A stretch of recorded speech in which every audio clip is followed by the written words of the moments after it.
네, 안녕하세요. 네, 이번 특허법 기출 문제 풀이 강의 시작하도록 하겠습니다. 일단 시험 보시느라 정말 수고 많으셨습니다. 특히 특허법이 역대급으로 어렵게 나오다 보니까 1교시 시험이잖아요. 그래서 나중에 있을 2교시 상표법 그리고 다음날 민소법 선택 과목까지 멘탈 잡기가 쉽지 않았을 것 같아요. 그럼에도 불구하고 이제 끝까지 시험을 마무리하신 거에 있어서 정말 의의가 있으니까 너무 이제 걱정하지 않으셔도 될 것 같습니다. 특허법 시험 난이도부터 먼저 설명을 드릴게요.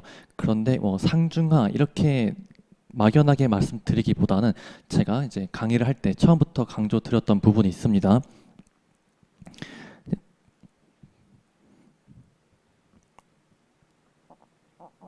특허법 이제 실력을 이제 키워야 합격을 할 수 있다 했을 때 이 실력은 막연하게 실력이 아니라 법적 실력을 키워야 되고요. 그리고 답안 작성 실력을 키워야 된다라고 이제 제가 강조를 계속 드렸었거든요. 그래서 이번 기출 문제를 바라볼 때 이제 법적인 난이도 그리고 법적인 실력을 얼만큼 요구하고 있는지 그리고 답안 작성 실력을 어느 정도로 요구하고 있는지를 좀 나눠가지고 살펴본다면 법적인 실력 같은 경우에는 한 중에서 중상일 것 같습니다. 여러분들께서 내용만 봤을 때 특별하게 엄청 처음 보는 내용이다, 너무 어렵다 이런 내용을 본 적이 없을 거예요. 물론 시험장에서는 기억이 안 날 수 있지만 이제 나중에 돌아와서 봤을 때는 한 번쯤 공부할 때 들었던 건데 배웠던 건데 라는 부분들이 있었을 겁니다. 그럼에도 불구하고 제가 이제 중상까지 언급드린 거는 묻는 바에 대해서 여러분께서 애매한 부분이 좀 있을 수 있다라는 생각에 이제 중상까지 난이도를 볼 수 있을 것 같고요. 하지만 문제는 답안 작성 실력이죠. 이 답안 작성이 진짜 역대급 상 난이도를 요구하고 있어가지고 실제 체감 난이도는 정말 높았을 거라고 생각이 듭니다. 그래서 여러분께서 시험이 끝나고 특허법 나 잘 풀었다, 잘 봤다라고 이제 확신을 가지고 말을 할 수 있는 사람이 거의 없을 거라고 봐요. 맞습니다. 그렇게 확신을 가지고 말씀할 수 있는 사람은 거의 없고요. 그래서 제가 봤을 때 특허법을 4번까지 다 풀었다. 그러니까 얼만큼 잘 풀었냐 못 풀었냐에 앞서서 풀었냐 안 풀었냐, 즉 4번까지 다 완주했냐 안 했냐부터 이제 갈릴 수 있을 것 같습니다. 그래서 만약에 여러분께서 문제 4번까지 다 풀었다라고 한다면 합격권이라고 저는 말씀을 드리고 싶어요. 이제 민소와 상표법이 이제 다른 연도에 비해서는 약간 조금 난이도가 좀 덜 어렵게 나오다 보니까 원래라면 상표법이 이제 옛날에는 꽈락이 40%가 될 정도로 상표법으로 엄청 갈렸었거든요. 근데 이번에는 상표법에 대해서 그렇게 큰 논란이 예전만큼 있지도 않고 특허법에서 엄청 이제 어렵게 나오다 보니까 이제 민소와 상표에서 발목을 잡지 않은 한 이제 특허법 문제는 답을 맞췄고 논점을 맞췄다 그런 관점보다도 4번까지 다 풀었으면 이제 합격권이라고 좀 생각을 하셔도 될 것 같습니다. 이것은 제가 GS 시간에 계속 강조드렸던 부분이죠. 제 경험을 토대로 문제 4번까지 푸는 게 마냥 쉬운 게 아니에요. 쉽지 않습니다. 어렵습니다. 그래서 제가 계속 강조드렸던 게 문제 4번까지 다 완주하셔라. 제가 GS 문제도 정말 어렵게 많이 출제 내기도 하고 작년 같은 경우에 작년 문제 3번이 지금 올해처럼 문제가 엄청 길게 나왔었어요. 2페이지 나왔거든요. 그래서 제가 이번 GS 문제도 거의 2페이지 나올 정도로 문제를 길게 그리고 난이도도 어렵게, 그래서 여기서 본다면 법적 실력도 상으로 냈고요, 답안 작성 실력도 상으로 낼 만큼 문제를 정말 길고 어렵게 냈었습니다. 그래서 수험생 분들께서 문제 4번까지 완주하는 게 많이 어려워하셨거든요. 그럼에도 불구하고 제가 계속 강조드렸던 게 4번까지 꼭 완주하셔라고 강조드렸었는데 이번 시험 같은 경우에도 문제 4번까지 완주를 하는 게 첫 번째 목표라고 첫 번째면서도 정말 중요한 부분이라고 생각이 듭니다. 그래서 이제 문제 4번까지 완주를 하셨다면 뭐 큰 줄기에서 막 엄청 벗어나진 않았을 것 같아요. 확인 대상 발명의 특정 아니면 뭐 보상금 청구권 이런 부분들은 다 준비가 어느 정도 다 되어 있다 보니까 이제 논점 누락 같은 게 크리티컬한 부분이 크진 않을 것 같고요. 그래서 이제 너무 걱정을 안 하셔도 될 것 같습니다. 그래서 제가 원래라면 다른 강사님들처럼 답안 해설에 대해서 그냥 해설지 있죠. 이제 파일을 그냥 학원 홈페이지에 업로드하는 것으로 이제 가름을 하고 마무리하려고 했었는데 이제 보시다시피 답안 작성 실력이 너무나 이제 요구하고 있는 문제가 나오다 보니까 이 부분을 여러분들께 좀 전달을 해야 될 것 같다는 생각이 많이 들었어요. 물론 이제 이번 시험을 통해서 합격하고 나면 정말 다행이죠. 정말 이제 그건 이렇게 바라고 있고요. 하지만 이제 동차생 분들이라거나 아니면 정말 좀 안타깝게도 뭐 다른 과목에서도 좀 누락이 있었거나 이렇게 해서 안타깝게 떨어지신 분들은 내년 시험도 기약을 하셔야 되잖아요. 이제 포기할 게 아니죠. 내년에 합격할 수 있습니다. 그러면 이번 시험을 통해서 어떻게 대비를 하고 이제 내가 부족했던 부분들이 무엇인지 어떻게 보완을 해야 될 것인지를 여러분께서 좀 이제 알고 가셔야 내년까지 1년이란 시간을 낭비하지 않을 수 있습니다. 그래서 이제 이번 시험이 답안 작성에 대해서 워낙 좀 난이도가 높다 보니까 문제를 같이 풀면서 이런 방향으로 공부를 하시고 내년에도 대비를 하셨으면 좋겠다는 마음에서 이렇게 이제 해설 강의를 찍게 되었습니다. 그래서 1번부터 4번까지 쭉 같이 풀어볼 텐데 설사 여러분께서 푼 논점과 답과 조금 다른 부분이 있다 하더라도 괜찮습니다. 그런 부분들은 사소한 부분이니까 넘어가시면 되고 계속 강조드렸듯이 문제 4번까지 다 완주하셨으면 좀 마음을 놓고 계셔도 될 것 같습니다. 이제 문제 1번 보도록 할게요. 문제 1번 주식회사 갑은 이제 자신의 발명을 대리인 없이 스스로 다음과 같이 특허 출원하였다. 그 다음에 발명의 설명 A, 청구 항해는 A 발명이죠. 이후 주식회사 갑은 A 발명을 개량하였고 그리고 A 발명 및 개량 발명에 대하여 주식회사 을에게 특허권을 양도하였으며 그래서 양도가 나오네요. 다만 우선권의 승계는 별도로 하지 않았습니다. 그래서 이렇게 좀 말을 해준 부분을 체크하시고요. 그 다음에 주식회사 을은 변리사 김특허를 대리인으로 선임하였다. 변리사 김특허는 이제 주식회사 을을 출원인으로 기재하고 대리인란에 자신과 자신이 선임한 복대리인 변리사 이실용을 기재하면서 이제 위임사항란에 특허를 출원 및 등록에 관한 모든 절차라고만 기재된 위임장을 각각 첨부하였고 만이란 표현이 강조가 되어 있으면 좀 눈여겨볼 필요가 있습니다. 이제 1차 공부할 때도 객관식 문제에서 이렇게 만이라든지 좀 포인트 되는 표현이 있죠. 이제 그런 부분들을 강조해서 봤듯이 이 문제에서도 이제 그렇게 대놓고 좀 언급한 부분들이 있었죠. 그리고 복대리인도 나왔죠.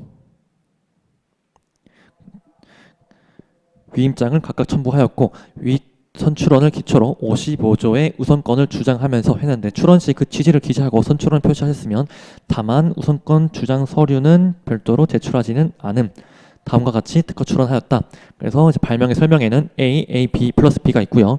청구항에는 1항에 A, 2항에는 A 플러스 B가 있네요. 그래서 청구항 2가 추가가 되었습니다. 주식회사 을은 특허 출원 시부터 A 발명의 실시에 대하여 제3자인 주식회사 병에게 월 이제 200만 원의 로열티를 지급받고 있고 A 플러스 B 발명의 실시에 대하여 제3자인 주식회사 정에게 월 300만 원의 로열티를 지급받고 있다. 그래서 이제 출원 시부터라고 되어 있죠. 그래서 여기서는 논점이 안 되었겠지만 이제 실시 계약을 맺을 때 특허를 받을 수 있는 권리에 대해서 실시 계약을 맺을 수 있냐 이 부분도 살짝 고민을 할 수 있긴 합니다. 한편 주식회사는 이제 A 발명을 이제 2022년 2월 1일부터 주식회사 을의 허락 없이 지역사회 발전을 위하여 비영리로 실시 중이다. 다음 물음에 답하시오 라고 하고 있습니다. 주식회사 을의 특허 출원에 대하여 특허청은 2022년 6월 1일자 보정 여구서를 발송하였다. 이에 대한 구체적인 내용 및 취지를 설명하시오 했습니다. 그래서 5점이니까 이제 논점은 하나예요. 그래서 첫 번째 논점을 쓰시고요. 두 번째 결론을 쓰시면 됩니다. 또는 서설로서 뭐 의를 쓰시거나 의 취지를 쓰시거나 논점을 쓰시면 되겠습니다. 이제 답안 작성에 대해서는 저희가 이제 많이 연습을 했었죠. 그래서 논점을 무엇이냐 보정 요구서니까 출원 과정에서 있었던 이제 절차상 흠결에 대해서 찾으시면 되겠습니다.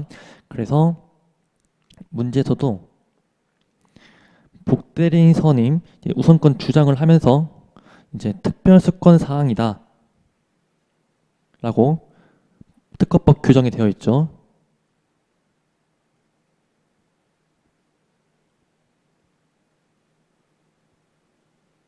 그런데 이제 이 부분에 대해서 이제 별도로 이제 특별수권 받았다는 말이 없으니까 흠결 사항이 되겠습니다. 그래서 이 부분은 답지에 보시면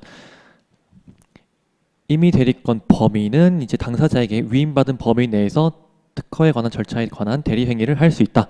네, 국내 우선권 주장 및 복대리인 선임 행위는 특별히 권한을 위임받아야만 할 수 있다라고 이제 법 제6조에 나와 있습니다.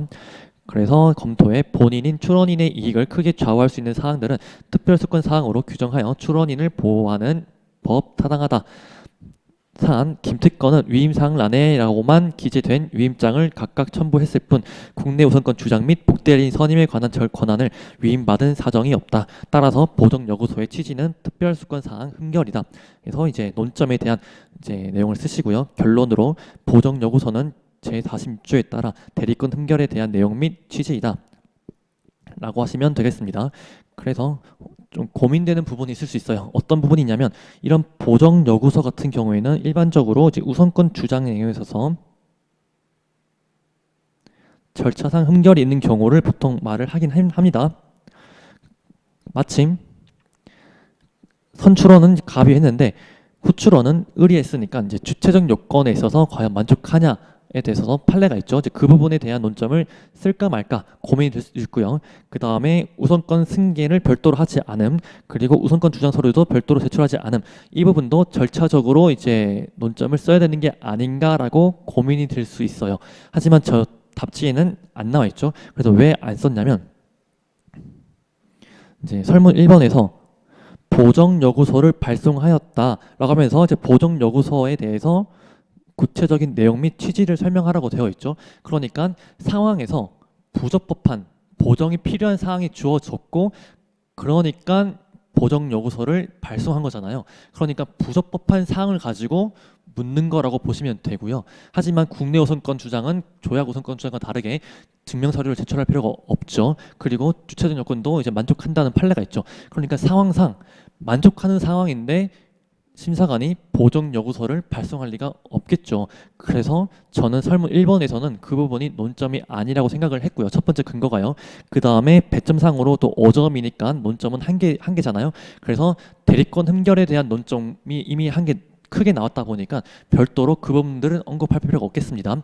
그 부분을 쓴다고 하더라도 보론으로서 이제 우선권 주장 같은 경우에는 뭐 이제 조약 우선권 주장과 다르게 뭐 증명서로 제출할 필요 없다, 승계할 필요 없다 써봤자 이제 좀 의미가 설문 1번에서는 떨어질 거라고 생각이 듭니다. 또 그 내용들은 다음 설문 2번에서 쓸 수 있어요. 보시면 일반적으로 출원인이 특허법 55조의 우선권을 주장하는 취지를 설명하고 개량 발명의 예를 제시하시오라고 되어 있죠. 그런데 취지에다가 괄호로 장점이란까지 말이 나와 있었죠. 그래서 7점으로 나왔다 보니까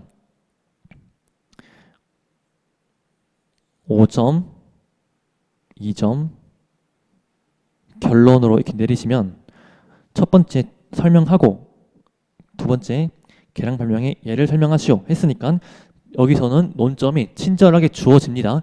그러면 첫 번째는 우주 취지를 써야 될 텐데 뭐 취지 뭐 여러 개 많겠죠. 근데 그거는 어떻게 말을 하기 따름이에요. 그래서 이 취지만 가지고 5점 분량을 채우는 게 어렵습니다.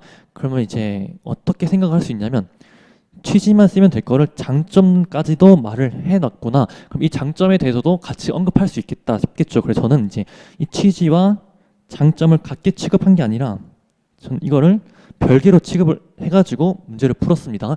그리고 저희가 이제 국내 우선권 주장에 대해서는 GS에서 여러 번 연습을 했거든요. 이제 답지를 보시면 국내 우선권 주장 취지 및 장점이라고 해서 첫 번째 목차를 쓰고요. 그 다음에 의 및 취지해서 여러분들이 이제 보통 준비하시는 의 및 취지를 쓸 수 있습니다. 그래서 취지도 합쳐서 내 외국 및 평등 그리고 발명자의 누적된 성과를 특허권으로 보호하기 위함이다. 이렇게 썼어요. 이것만 쓰면 5점 분량이 안 나와요. 당연히 더 추가가 되어야겠죠. 하지만 문제에서 고맙게도 장점을 또 써라고 했으니까 밑에 내용대로 이제 유효 요건과 관련한 장점, 우선권 주장이 인정되는 경우 장점 이렇게 내용을 쓸 수 있겠습니다. 그래서 이제 선출원 계속 중 선출원인 또는 승계인이 선출원일부터 1년 내에 출원하고 출원서의 취지 등을 기재해야 하나 54조와 달리 55조는 국내 우선권 승계 및 증명서류 제출은 필요 없다는 장점이 있다. 그리고 서목차 3번 우선권 주장이 인정되는 경우 장점. 출원 발명 중 선출원의 최초 명세서 등에 기재된 발명과 같은 발명은 특허권 등의 판단 시 선출원일로 소급되어 판단된다는 장점이 있다라고 답안을 썼습니다. 이 내용들은 저희가 GS 연습할 때 많이 다뤘던 부분이에요. 제가 이제 또 보충 자료로 나눠 들었던 거 보시면 첫 번째 페이지 있죠. 첫 번째 페이지에서 실전 GS A형 이제 4회 4문에서 발췌를 했는데요. 목차 보시면 국내 우선권 주장 의미 취지, 그 다음에 유효요건, 효과, 사안 이렇게 있었습니다. 제가 수업 시간에 말씀드렸듯이 국내 우선권 주장이 나오면 유효, 판지 이렇게 목차를 서목차로 잡아서 바르라고 말씀을 드렸었어요. 의미 취지를 먼저 쓰시고 그 다음에 유효 요건, 그 다음에 효과, 그 다음에 판지는 사안에다가 판단 시점은 언제다 따라서 선출원 지위 또는 이제 확선 지위를 가진다 만다 이런 식으로 이제 목차를 나열을 하라고 제가 강조를 드렸었습니다. 그런데 이 내용을 그대로 바르게 되면 약간 좀 어색할 수 있겠죠. 왜냐? 문제에서는 GS처럼 그 선출원 지위, 확선 지위에서 등록 가능성이 있는지 없는지 설명하시오라는 문제가 출제된 게 아니라 그냥 취지, 장점을 물어봤어요. 그래서 있는 그대로 바르게 되면 문제에서 묻고자 하는 바와 살짝 핀트가 어긋날 수 있습니다. 그래서 답지를 보시면 유효 요건이란 표현에다가 관련한 장점 붙였죠. 그리고 우선권 주장이 인정되는 경우 장점이라고 붙였습니다. 그래서 공부를 오래 하면 오래 할수록 문제점이 있는데 어떤 문제가 있냐면 만약에 이 판례가 나오면 이 논점이 나오면 나는 이런 목차로 해서 이런 내용으로 해서 1, 2, 3, 4 목차 잡아서 발라야지 이렇게 세트별로 딱 준비하셔가지고 시험장에 가는 경우가 많습니다. 저 또한 그랬고요. 그런 부분들이 장점은 당연히 문제가 나왔을 때 그 논점이 나왔을 때 그대로 바를 수 있으니까 제한 시간 내에 문제를 다 풀 수 있고 꼼꼼하게 또 완벽하게 풀 수 있는 장점이 있어요. 하지만 단점이 큽니다. 어떤 단점이 있냐면 그 논점을 교수님께서 물어볼 때 다른 방향으로 물어볼 수가 있어요. 강사님들도 그 문제를 출제할 때 강사님들마다 그 표현이 살짝 다 다르잖아요. 그렇듯이 교수님들도 출제를 할 때 그 논점은 그대로 내지만 묻고자 하는 바가 살짝 핀트가 다를 수 있습니다. 그럼에도 불구하고 준비한 대로 그대로 바르게 되면 살짝 어색할 수가 있고요. 좀 더 넘어서서 채점하시는 교수님께서는 이거는 문제를 제대로 읽고 이해하고 푼 게 아니라 그냥 암기한 걸 그대로 발랐네라고 좀 오해를 줄 수가 있어요. 오해가 아니죠. 실제로 그랬으니까요. 그래서 여러분께서 공부하신 내용을 실제 문제에 적용시킬 때는 문제에 충실하게 접근을 해서 답안 작성할 필요가 있습니다. 그래서 오히려 기득 이상 장수생보다도 동차생분들이 답안 작성은 좀 더 깔끔한 경우가 있습니다. 왜 그러냐면 동차생분들은 일단 판례 암기부터가 시급하잖아요. 그게 지금 준비가 안 돼 있거든요. 그래서 뭐 세트별로 뭐 이렇게 출제가 되면 서논점으로서 선결 논점으로서 이것부터 쓰고 그 다음에 이거 쓰고 그 다음에 주논점 쓰고 그 다음 뭐 쓰고 이런 식으로 뭐 이렇게 패키지처럼 준비한 게 아니라 판례부터 암기하고 그리고 강사님께서 강조했던 문제 풀 때 목차는 어떻게 써야 될지 묻는 바대로 목차를 구성해라 라고 가르치거든요. 그러니까 목차도 묻는 바대로 목차를 쓰고 해당 내용도 판례만 암기하고 있으니까 그 판례 쓰고 그래서 거기에 따라서 사안포섭하니까 채점하시는 교수님께서는 이 수험생은 묻는 바대로 문제를 잘 풀었네 라고 생각을 할 수 있습니다. 그래서 기득 이상 분들이 오히려 좀 더 손해를 볼 수 있는 게 그냥 암기한 대로 바르게 되는 경우에 문제가 좀 생길 수 있습니다. 그래서 제가 지금 보충 자료로 나눠드렸던 목차가 있죠. 이 내용 아마 다른 강사님들도 이렇게 강의를 하시고 내용을 이제 다 하실 텐데 이런 내용을 그대로 바르게 되면 약간의 문제가 생길 수가 있죠. 그래서 그런 부분들을 이런 식으로 유효 요건이라고 쓰는 게 아니라 유효 요건과 관련한 장점 그리고 효과 부분도 우선권 주장이 인정되는 경우의 효과잖아요. 그러니까 우선권 주장이 인정되는 경우의 장점 이런 식으로 문제에서 묻는 취지 그대로 이제 반영을 해서 목차를 구성하시는 게 좀 좋을 것 같습니다.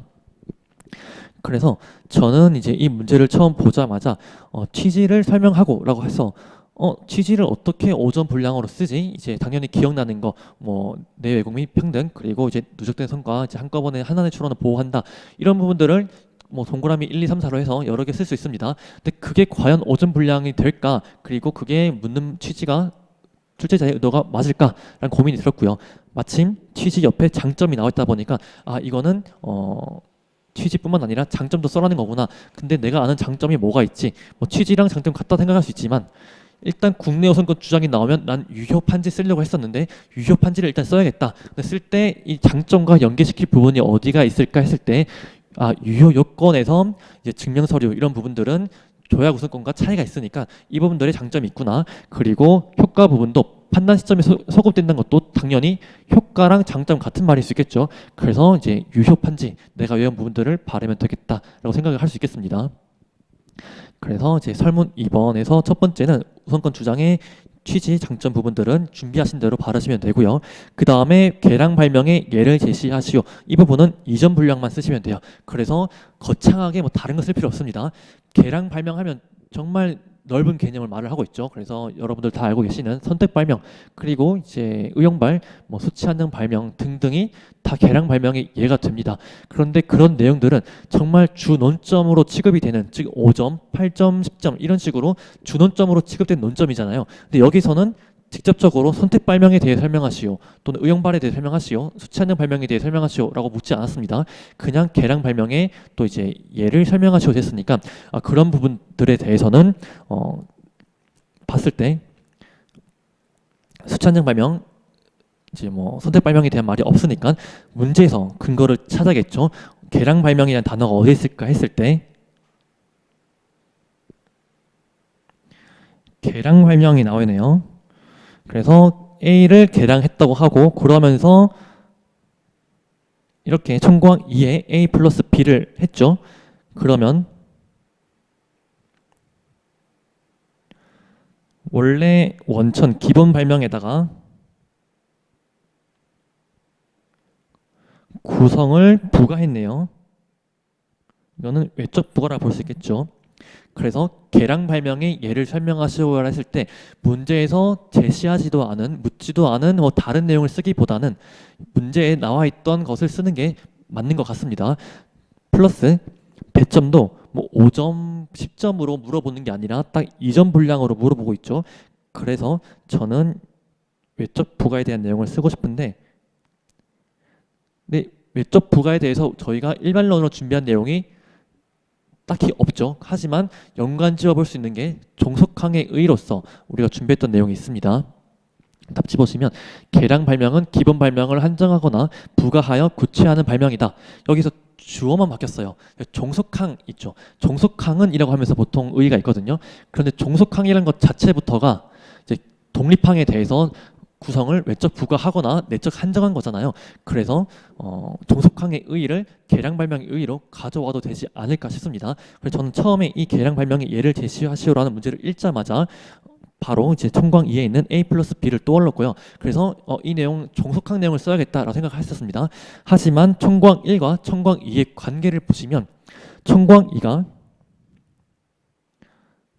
뭐 제 1항에 있어서 이런 표현이 없죠. 그래서 종속항이라는 단어를 쓰면 안 되겠다라고 생각이 들었어요. 그래서 여기서는 내용은 그대로 가져오되 종속항이란 용어를 개량 발명이라고 표현을 바꿔서 개량 발명은 기본 발명을 한정하거나 부가하여, 한정이 내적 한정이라고 한다면 선택 발명이 되겠죠. 그리고 의용발도 되겠습니다. 의학 용도로 한정한 거니까요. 그리고 수치 한정 발명도 포함이 되겠죠. 그래서 넓은 범위로 이제 물어봤다면 저희도 넓은 범위로 답을 했다고 보시면 되겠습니다. 그래서 의의를 밝히고 사안에서 의뢰 청구항 2 발명은 A 플러스 B로 청구항 1 발명인 A의 구성 B를 외적 부가한 개량 발명에 해당한다. 이렇게 해서 이제 이전 분량으로 작성을 했습니다. 그래서 결론은 이제 을은 기본 발명 A 및 개량 발명 A 플러스 B를 하나의 출원으로 보호하고자 국내 우선권 주장을 하였다라고 해서 여기서 사례형 문제가 아니라 단문처럼 물어봤으니까 저도 이제 이 단문에 대한 모든 내용을 함축하는 이제 그 우선권 주장의 취지와 함께, 즉 하나의 출원을 보호하고자 하는 취지죠. 그리고 개량 발명도 예로서 A 플러스 B 같이 곁들여서 결론을 내렸습니다. 네, 그 다음에 설문 3번 가도록 할게요. 2024년 7월 1일 현재 주식회사 무에 대한 주식회사 을의 권리 성립 요건과 권리 행사에 필요한 절차를 설명하시오라고 물었죠. 그래서 이제 이때부터는 그림을 그려야 되는데 이렇게 있고요. 여기에 값이 2021년 5월 1일이네요. 2021년 5월 1일에 A에 대해서 추론을 했죠. 그런데 을이 이때 A와 A 플러스 B에 대해서 2022년 4월 1일에 추론을 하면서 55조 주장을 했습니다. 그런데 여기에 무가 2022년 2월 1일부터 실시를 하고 있는데 A 발명에 대해서만 실시를 하고 있죠.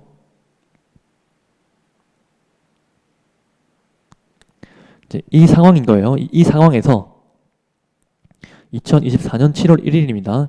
2024년 7월 1일 이때 을의 조치를 묻고 있어요. 그래서 일단 추론 공개는 되었죠. 공개는 되었는데 그 이후에 을의 조치 있을 때 을의 권리 성립 요건에 있어서 이 권리가 무엇이냐라고 생각이 들 수 있습니다. 이때는 특허권이 아니라 특파권이 되겠죠. 그런데 특파권은 발명의 성립과 동시에 이제 발명자가 가지잖아요. 또 승계할 수 있고요. 그래서 이 부분은 문제가 안 됩니다. 이미 성립을 한 거예요. 그러면 다른 권리가 뭐가 있을까? 그럼 이제 무에 대한이니까 이때는 보상금 청구권이 권리가 되겠다. 그런데 성립 요건이니까 아직 성립을 하지 않았구나. 그럼 보상금 청구권에 대한 요건을 설치를 하면서 답안 작성을 하면서 필요한 부분들을 언급하시면 되겠습니다. 그래서 다음 장에 보시면 을의 보상금 청구권 성립 요건이라고 해서 이제 65조 의미 취지, 그다음 발생 요건, 그다음에 소멸, 그다음에 사안이라고 했습니다. 그래서 발생 요건 보시면 추론 공개 후 경고를 받거나 추론 공개된 발명임을 알고 추론 발명을 업으로서 실시한 경우 경고를 받거나 안 때부터 설정 등록 시까지의 기간에 대해 설정 등록 후 보상금을 청구할 수 있다. 그래서 설정 등록이 이미 되어야 되고요. 소멸도 추론 공개 후 거절 결정 확정된 경우에는 보상금 청구권은 처음부터 발생하지 않는 것으로 본다라는 65조 6항이 있으니까 사안에서 무의 비영리 실시도 업으로서 실시이고 을은 무가 추론 공개된 발명임을 알지 못하므로 무에게 경고해야 하죠. 그 다음에 을 추론은 심사충고에 의해 거절되지 않고 설정 등록되어야 보상금 청구권이 성립한다 라고 해서 일단 묻는 바대로 성립 요건을 설명을 하고요. 권리 행사에 필요한 절차를 설명하시오 라고 했습니다. 그래서 일단 8점이니까 4점, 4점으로 해서 논점이 2개고 마지막 결론을 내리시면 되고요. 그럼 논점이 2개인데 이 문제는 되게 친절하게 논점이 다 주어진 거예요. 먼저 권리 성립 요건 첫 번째 논점, 두 번째는 권리 행사에 필요한 절차, 이렇게 해서 논점을 잡으시면 되겠습니다. 그리고 목차도 딱 묻는 바대로 목차를 잡았죠. 첫 번째가 을의 보상금 청구권 성립 요건을 먼저 말을 하고요. 그 다음에 보상금 청구권 행사에 필요한 절차로 목차를 잡았습니다. 그래서 첫 번째 논점과 이어질 수 있게 하려면 마지막에 사안 포섭에도 보시면 거절되지 않고 설정 등록되어야 보상금 청구권이 성립한다 라고 이제 사안 포섭을 함으로써 연결고리라고 보시면 되겠습니다. 그래서 두 번째 목차에 보상금 청구권 행사에 필요한 절차로서 우선권 주장이 유효해야 되겠죠. 우선권 주장이 무효라면 소급하지 않고 그냥 당해 출원일로 특허 요건을 판단하게 되니까 무의 실시 행위에 의해서 거절될 가능성이 있습니다. 그래서 우선권 주장이 일단 유효해서 판단 시점이 소급되어야 됩니다. 그래서 이제 저희들이 알고 있는 국내 우선권 주장의 유효에 대한 판례 있죠. 그래서 38조 4항은 심사의 편의성 및 신속성을 위한 규정으로 우선권 주장에 관한 절차에 적용된다고 볼 수 없으므로 선후 출원인이 다르더라도 특허를 받을 수 있는 권리를 승계한 경우 우선권 주장을 할 수 있다. 따라서 후 출원 당시 출원인 변경 신고를 마치지 않았다는 사정만으로 선후 출원인이 다르다고 보아 우선권 주장을 무효로 보면 안 된다라는 판례에 여기서 쓸 수 있겠습니다.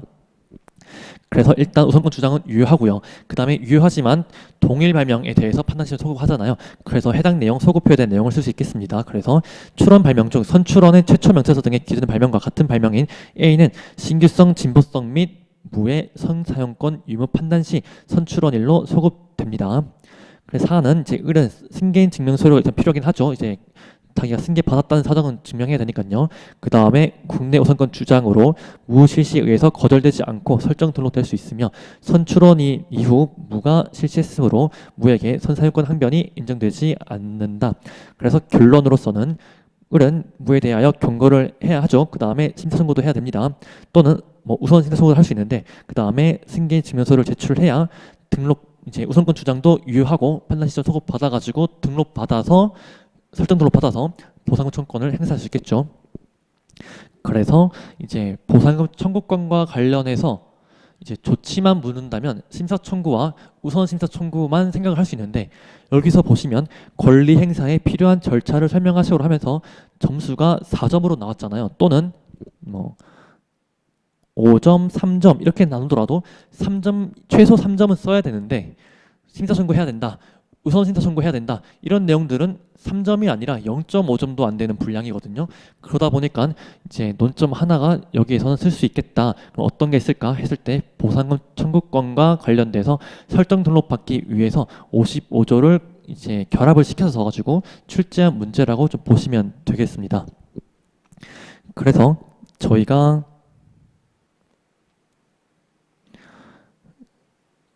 이 부분 그리고 이 부분은 이제 설문에서 다루고 설문 2에서 다뤘죠. 이 복대림 부분은 설문 1번에서 다뤘고요. 그런데 이제 갑이 출원했고 을이 출원한 거에 대해서 여기에 대해서 출원인을 을로 했다. 이 부분에 대해서는 설문 3번에서 다뤘다고 한다면 이제 논점 누락 없이 다 문제를 풀었다라고 볼 수 있겠습니다. 네, 그 다음에 설문 4번은 이제 좀 쉬운 문제죠. 이제 만약 주식회사 을의 특허 출원이 2022년 12월 1일 공개되었고 이후 주식회사 을이 자신의 발명을 전부 침해했던 이유로 무에게 경고장을 발송하여 주식회사 이제 무가 송달을 받았으며 이후 이제 등록되었다고 한다면 다음 물음에 답하시오 했습니다. 그래서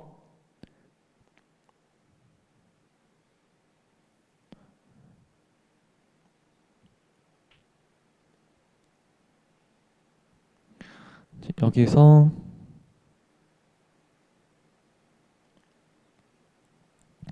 (2022년 12월 1일) 날 공개가 되었고요.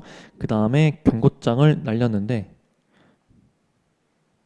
이때가 2023년 1월 1일에 경고장을 발송한 거죠. 근데 송달은 그림을 좀 더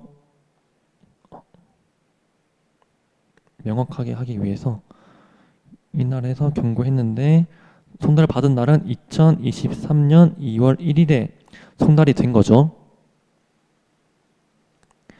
이후에 특허 등록이 되었다. 2023년 10월 1일에 을이 A 플러스 B에 대해서 등록이 되었습니다. 주식회사 을이 주식회사 무에게 특허법상 보상금 지급 청구할 수 있는 기한을 설명하시오 라고 했습니다. 이거는 기한이니까 소멸시효가 되겠죠. 이거는 이제 법 규정에 따라서 이제 설정 등록일로부터 3년인 것은 명확합니다. 그래서 3년 플러스 하시면 되겠죠. 그래서 이제 소설문 1번 답지 보시면 준용 규정이라고 해서 이제 간생자 공소 이렇게 준용하고 있다. 그래서 소멸시효 규정이 준용됩니다. 그럼 이제 65조 5항 전단에 따라서 설정 등록일로부터 3년 내 이렇게 보시면 이제 2026년 10월 1일에 이제 기한이 되겠습니다. 그 다음에 소설문 2번 2024년 7월 1일 현재 그래서 2024년 7월 1일이 이때라고 한다면 주식회사 을이 특허법상 보상금 지급 청구를 하였을 경우 주식회사 무에게 받을 수 있는 예상 금액을 설명하시오 라고 해서 이제 이 문제는 개정법 문제가 되겠죠.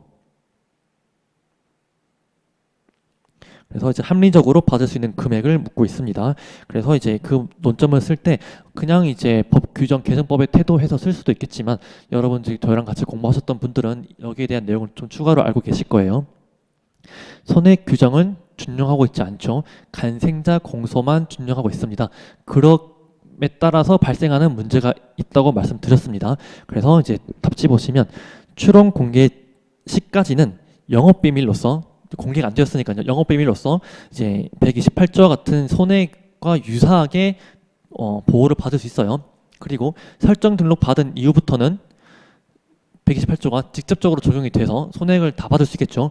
하지만 추론 공개와 등록 전까지의 기간에서는 손해만큼 받을 수 있는 게 아니라 더 낮은 금액으로 즉 합리적으로 받을 수 있는 금액이라고 해봤자 뭐 실시로 상당히 얘기죠.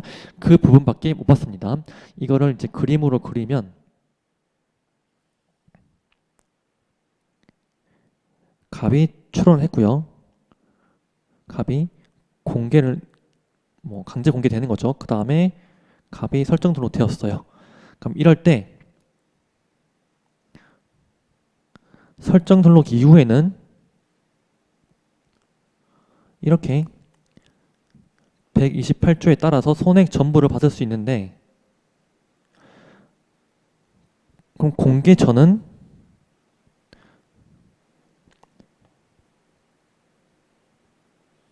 받을 수 있고 공개 전에도 손해만큼의 영업비밀로서 보호받아서 보상을 받을 수 있는데, 이 기간 동안만 합리적으로 받을 수 있는 금액이라고 해서 갑자기 공개가 됨으로 인해 가지고 보상받을 수 있는 금액이 확 다운돼 버리는 거예요. 그래서 그럼으로 인해 가지고 출원인 입장에서는 아니 공개를 함으로써 내가 되게 불리한 지위에 놓이게 되었다. 이거는 특허권자 출원인 입장에서는 불합리할 수 있겠죠. 그래서 128조를 같이 준용을 하는 게 어떻겠냐라는 견해가 있긴 합니다. 논점이 있어요.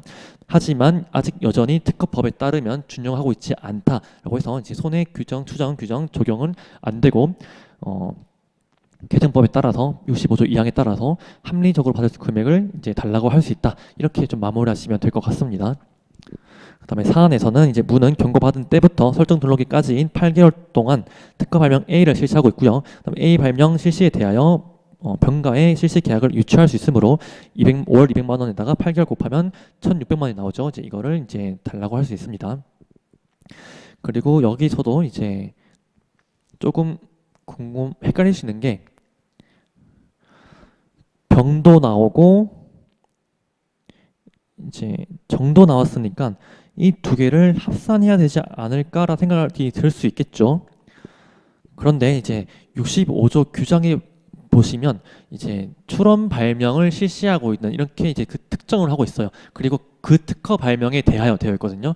그래서 이 특허 발명에 대해서 총광 1과 총광 2가 있을 때 문은 총광 1인 A 발명에 대해서 지금 침해하고 있는 거잖아요. 그래서 이제 전까지는 고려할 게 아니다라고 보시면 되겠습니다. 네, 그리고 소설문 3번 A 발명에 대한 특허권 존속기간 만료일은 언제인지 설명하시오. 이 부분은 이제 쉽죠. 이제 존속기간 만료일에 대해서 이제 55조에서 소급하지 않는 것 이제 있죠. 신공, 존재 등이. 그래서 존속기간이 여기 들어가죠. 그래서 이 부분들은 이제 소급되지 않는다고 이제 1차 때 여러분께서 다 준비 다 하셨을 겁니다. 그래서 이제 문제 1번은 난이도는 약간 뭐 엄청 어렵진 않았어요. 중 정도로 보시면 될 것 같습니다.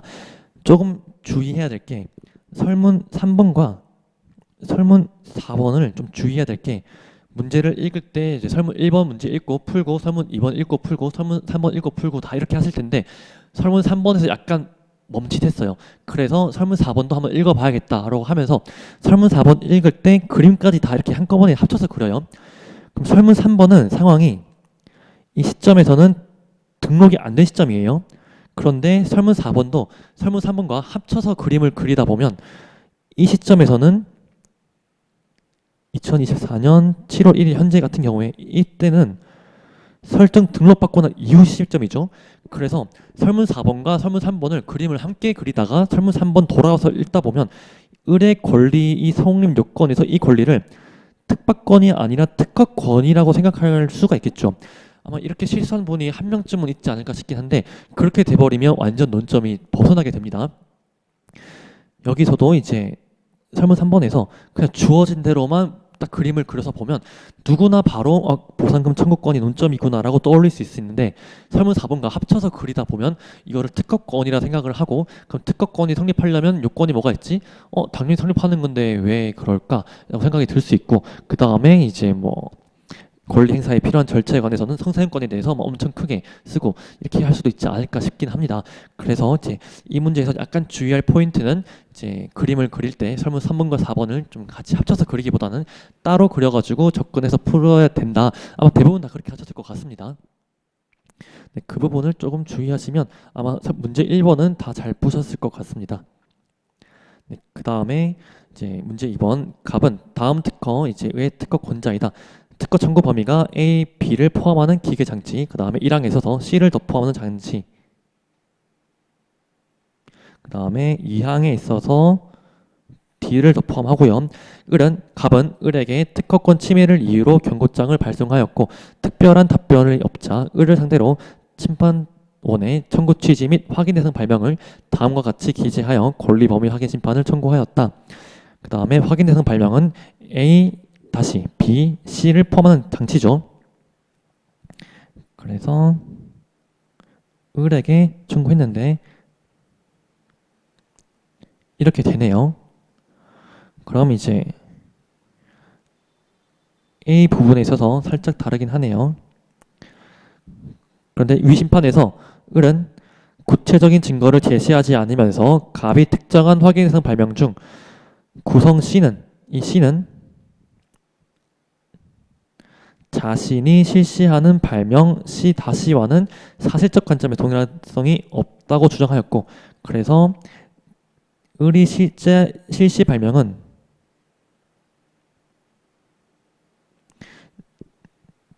C-인데 사실적 관점에서 동일성이 없다. 이 부분 판례가 있죠. 그래서 판례에 떠올릴 수 있고요. 다만 구성 C 및 C-는 균등관계라고 판단될 수는 있음. 그래서 이제 요지는 같더라도 사실적 관점 동일해야 한다. 알 수 있습니다. 그 다음에 특허 심판원은 심리를 통하여 갑이 특정한 확인 대상 발명의 구성 중 A- 및 P는 을이 실시하고 있다고 인정하였으나 그래서 나머지 구성은 동일하네요. 근데 이 C-와 C가 또 여기서 문제됩니다. 확인 대상 발명 중 구성 중 C는 을이 주장하는 C-와는 상이하다는 심증을 얻었다. 그래서 이 주장이 타당하네요. 이 주장이.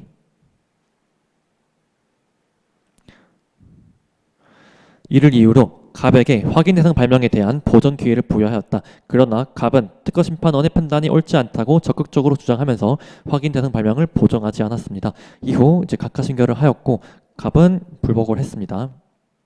설문 1번 적극적 권리 범위 확인 심판에서 확인 대상 발명의 기재 정도에 관하여 다음 측면에서 각각 설명하시오 라고 해서 5점으로 나왔습니다. 보시면 청구 취지의 특정, 그 다음에 청구 원인의 특정, 그 다음에 확인의 이익 이렇게 물어봤습니다.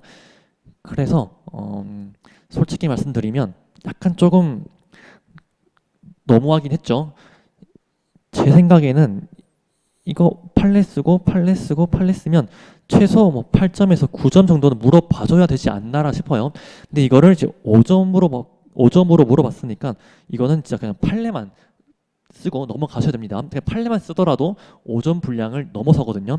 그래서 일단 이제 5점이니까 그래서 이제 서술로서 쓰고 그 다음에 준원점인 확인 대상 발명의 기재 정도 이렇게 쓰거나 아니면 준원점부터 쓰시고 아니면 마지막 결론 결어 이렇게 작성하셔도 되겠습니다. 그래서 저는 이제 이 형식으로 썼어요. 왜냐하면 확인 대상 발명의 기재 정도에 앞서가지고 저희가 이제 그 판례가 있죠. 답지 보시면 확인 대상 발명의 특정에 대한 판단 기준으로서 대비 특정 해야 되고요. 그에 앞서서 자체 특정을 해야 된다. 이 부분을 먼저 쓴 다음에 확인 대상 발명의 기재 정도와 관련해서 청구 취지의 특정, 최신 판례가 있죠. 그래서 확인 대상 발명의 설명서에 불명확한 부분이 있거나 설명서의 기재와 일치하지 않는 일부 도면이 있더라도 기재 정도와 관련된 판례라 볼 수 있겠습니다.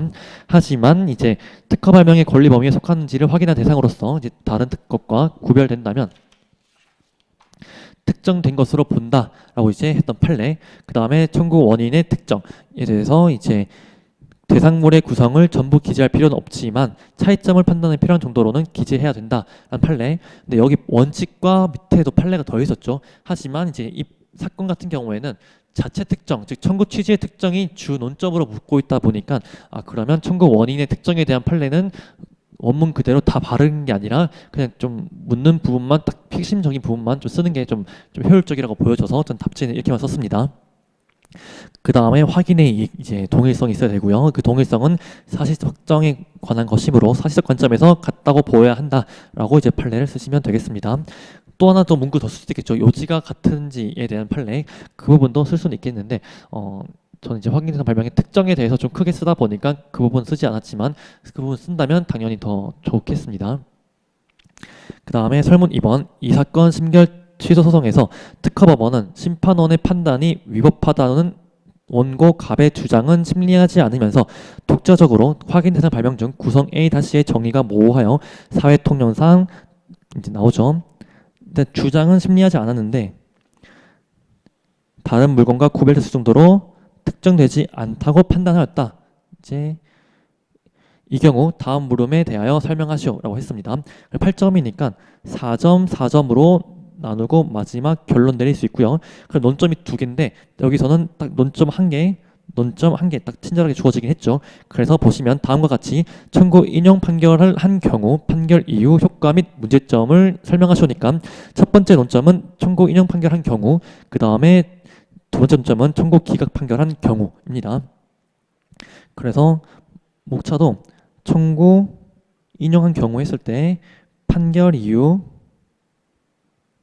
효과, 문제점, 그 다음에 청구 기각한 경우 판결 이유, 효과, 문제점, 마지막 결론. 그래서 목차는 아마 잡기 쉬웠을 거예요. 그런데 논점을 넣는 게 쉽지 않았을 것 같습니다. 그래서 먼저 청구 인용을 했다면 어떤 판결 이유로 청구 인용을 했을까라고 고민이 될 수 있겠죠. 그러면 심결 취소 소송 같은 경우에는 변론주의가 적용된다라고 다 알고 계실 거예요. 그러면 갑의 주장은 심리를 해야 되는데 왜 심리하지 않고 이렇게 판단을 했을까? 그리고 청구 인용을 했을까?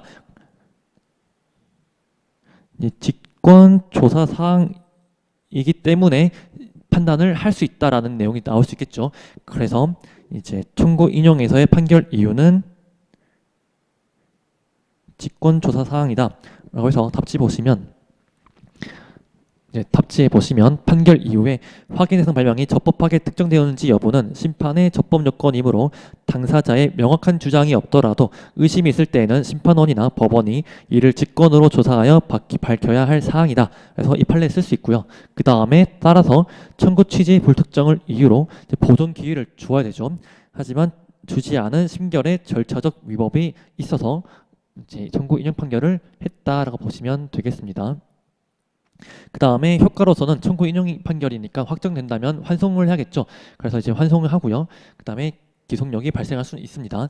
그 다음에 문제점으로서는 소송 비용은 패소자인 피고가 부담해야 됨에도 불구하고 여기서 승소한 원고가 부담한다고 되어 있죠. 그래서 이 부분이 잘못되었겠습니다. 그래서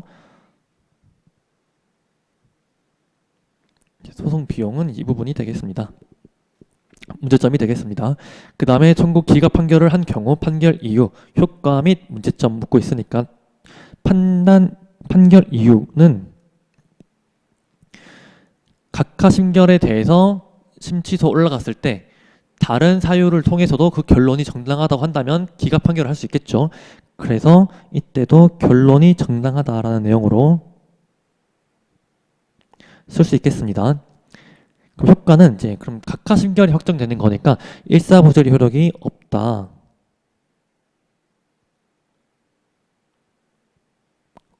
근데 문제점은 이제 보정 기회를 줘야 되죠. 이제 확인 대상 발명이 불특정되었다면 보정 명령을 하고 보정을 했음에도 불구하고 극복이 안 됐다면 각하하는 것이지 보정 기회도 주지 않으면 이제 적차적 흥결이 있습니다. 그래서 이제 그 부분에 대한 판례가 있어요.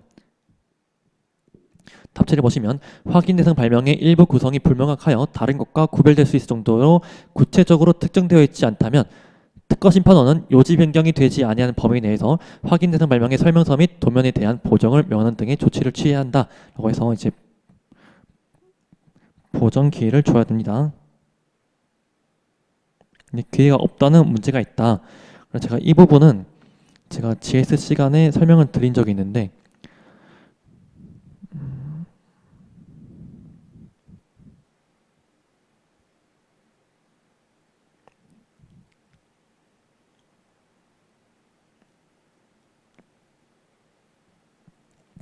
네, 확인 대상 발명의 특정과 관련된 판례를 한번 쭉 정리했었어요. 그래서 청구 취지로서의 특정에 대한 부분 두 개가 있었고요. 그 다음에 청구 원인으로 특정에 대한 문제가 되는 판례가 이렇게 이제 4개 정도로 좀 크게 유명한 것들이 있었습니다. 그래서 제가 GS 때 이렇게 한 사례를 좀 짧게 정리를 했었는데 이번에 청구 취지 특정에 대한 문제가 나오다 보니까 최신 판례인 2021 후 10725 이 판례를 주로 문제를 냈지만 이제 설문 이번에 출제 의도를 고려했을 때는 청구 취지로서의 특정에 대한 판례가 딱 2개밖에 없잖아요. 크게 유명한 판례가요. 리딩 케이스가. 그래서 청구 취지로서의 특정에 대한 2010 후 3356 이 판례까지도 같이 묶어가지고 문제를 내고 싶었던 게 출제자의 이제 의도였지 않나라 생각이 듭니다. 그래서 첫 번째 이 판례 같은 경우에는 심판원에서는 이제 인용신결이 있었어요. 그러니까 이제 각하신결이 아니라 인용신결이다 보니까 최신 판례와는 처음 시작이 좀 다르죠. 하지만 특허 법원에서 심결 취소 판결을 했습니다. 그 이유는 자체 특정, 즉 청구 취지 특정이 안 되었기 때문에 인용 신결, 본안 신결을 한 것은 잘못되었다라고 해서 이제 심결 취소 판결을 했고요. 대법원에서도 특허법원의 판결이 맞다라고 인정을 하면서 기각 판결을 했습니다. 그러니까 특허법원과 대법원에서도 청구 취지 특정이 안 되었다라고 판단한 것은 똑같게 되었죠. 그러니까 특허법원 단계에서랑 똑같습니다.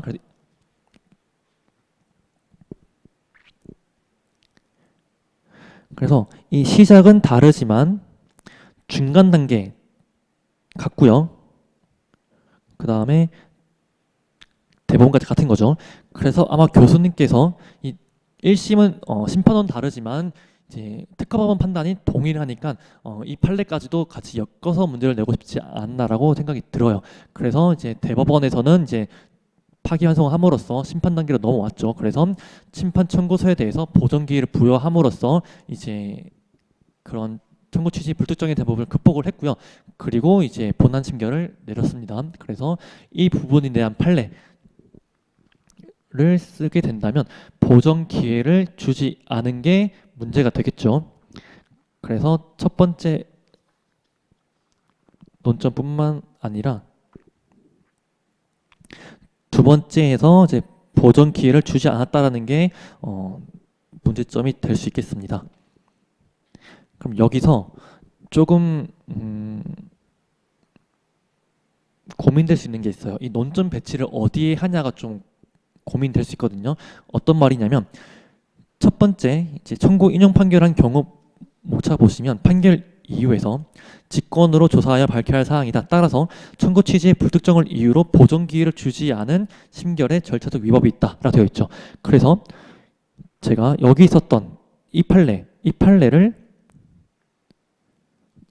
여기에 같이 써도 되지 않을까라고 생각이 들 수 있어요. 물론 맞습니다. 그래서 이제 이 부분을 여기에 같이 쓰게 된다면 이 문제점에서는 그냥 한 줄 처리처럼 보전 기회를 안 준 문제가 있다라고 이제 넘어갈 수 있겠죠. 그리고 이 결론의 정당하다 이 부분도 이제 조금 고민될 수 있는 게 설문 한번 볼게요. 이 사건 심결 취소 소송에서 특허법원의 심리 범위를 특허법 186조 6항을 고려하여 설명하고 만약 재판부가 확인해서 발명이 적법하게 특정되었다고 판단한 경우 본안 심리할 수 있는지 여부에 대하여 설명하시옵니다.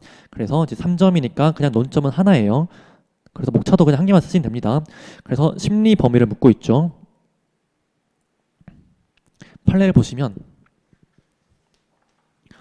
소송물은 심결의 실체적, 절차적 위법 여부이므로 당사자는 심결에서 판단되지 않은 것이라도 그 심결의 결론을 정당하게 하거나라 되어 있죠. 그래서 설문 3번에서 나와 있던 판례 문제 3에서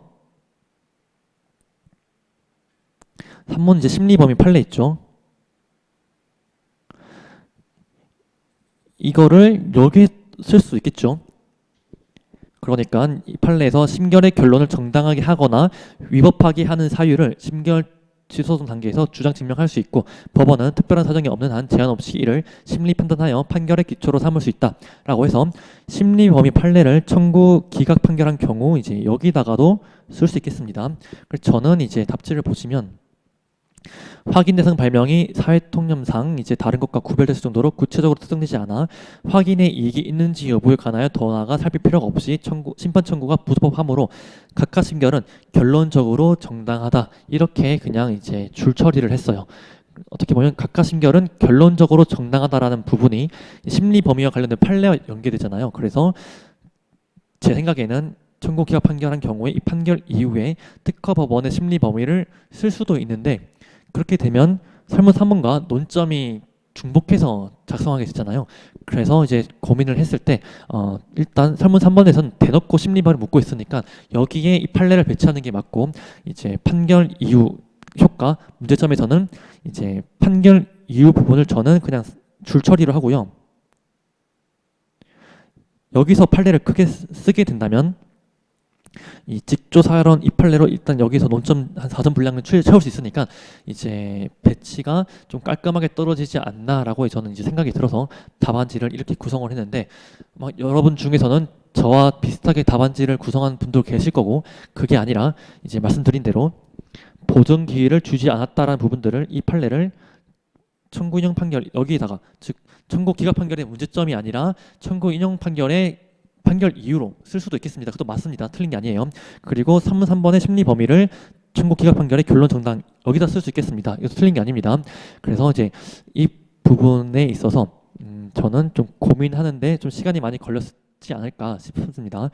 특히 설문 3번도 특허 법원의 심리 범위를 그냥 막연하게 판례만 써라는 게 아니라 특허법 186조 6항을 고려하여 설명하고 되어 있죠. 그래서 이때는 검토까지 쓰셔야 됩니다. 그래서 이제 판례만 계속 이제 암기하셨다가 이 내용을 또 써나간다면 좀 많이 어려울 수 있는데 뭐 다행이라고 보면 다행이겠지만 배점이 3점이니까 186조 6항에 대해서 엄청 뭐 거창하게 쓰지 않더라도 쓴 사람에 비해서 감점이 뭐 크게 있진 않아요. 배점이 뭐 처음부터 워낙 작다 보니까 그렇게 뭐 쓴 거 안 쓰고에 따라서 배점이 엄청 갈리는 건 아닌데 그래서 거기에 따르면 좀 장점이라 볼 수 있겠지만 저는 이 문제가 설문 1번과 마찬가지로 좀 너무하다는 생각이 많이 들어요. 일단 특허 법원의 심리 범위를 그냥 판례만 쓰면 뭐 분량이 3점 정도 나올 텐데 2점에 3점이 나올 텐데 186칸까지도 곁들여서 써야 되죠. 그럼 이게 여기까지만 해도 보통 5점 분량이에요. 그런데 만약 재판부가 확인 대상 발명이 적법하게 특정되었다고 판단하는 경우 본함 심리를 할 수 있는지 여부에 대해 설명하시고 있죠. 그럼 이 부분도 뭐 최소한 2점 정도 되지 않을까 싶어요. 그래서 설문 3번은 최소 6점에서 7점 정도는 주어져야 되지 않을까라는 게 개인적인 생각입니다. 마찬가지로 설문 1번도 제가 말씀드렸죠. 이거는 8점 정도는 주어야 될 게 5점으로 나왔다고 말씀드렸죠.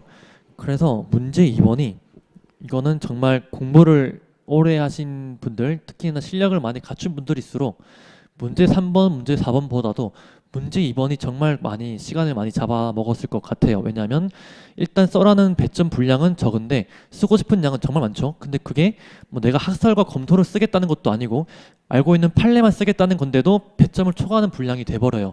그래서 이거 부분들은 이제 문제 2번이 좀 많이 어렵게 다가오지 않았을까 싶습니다.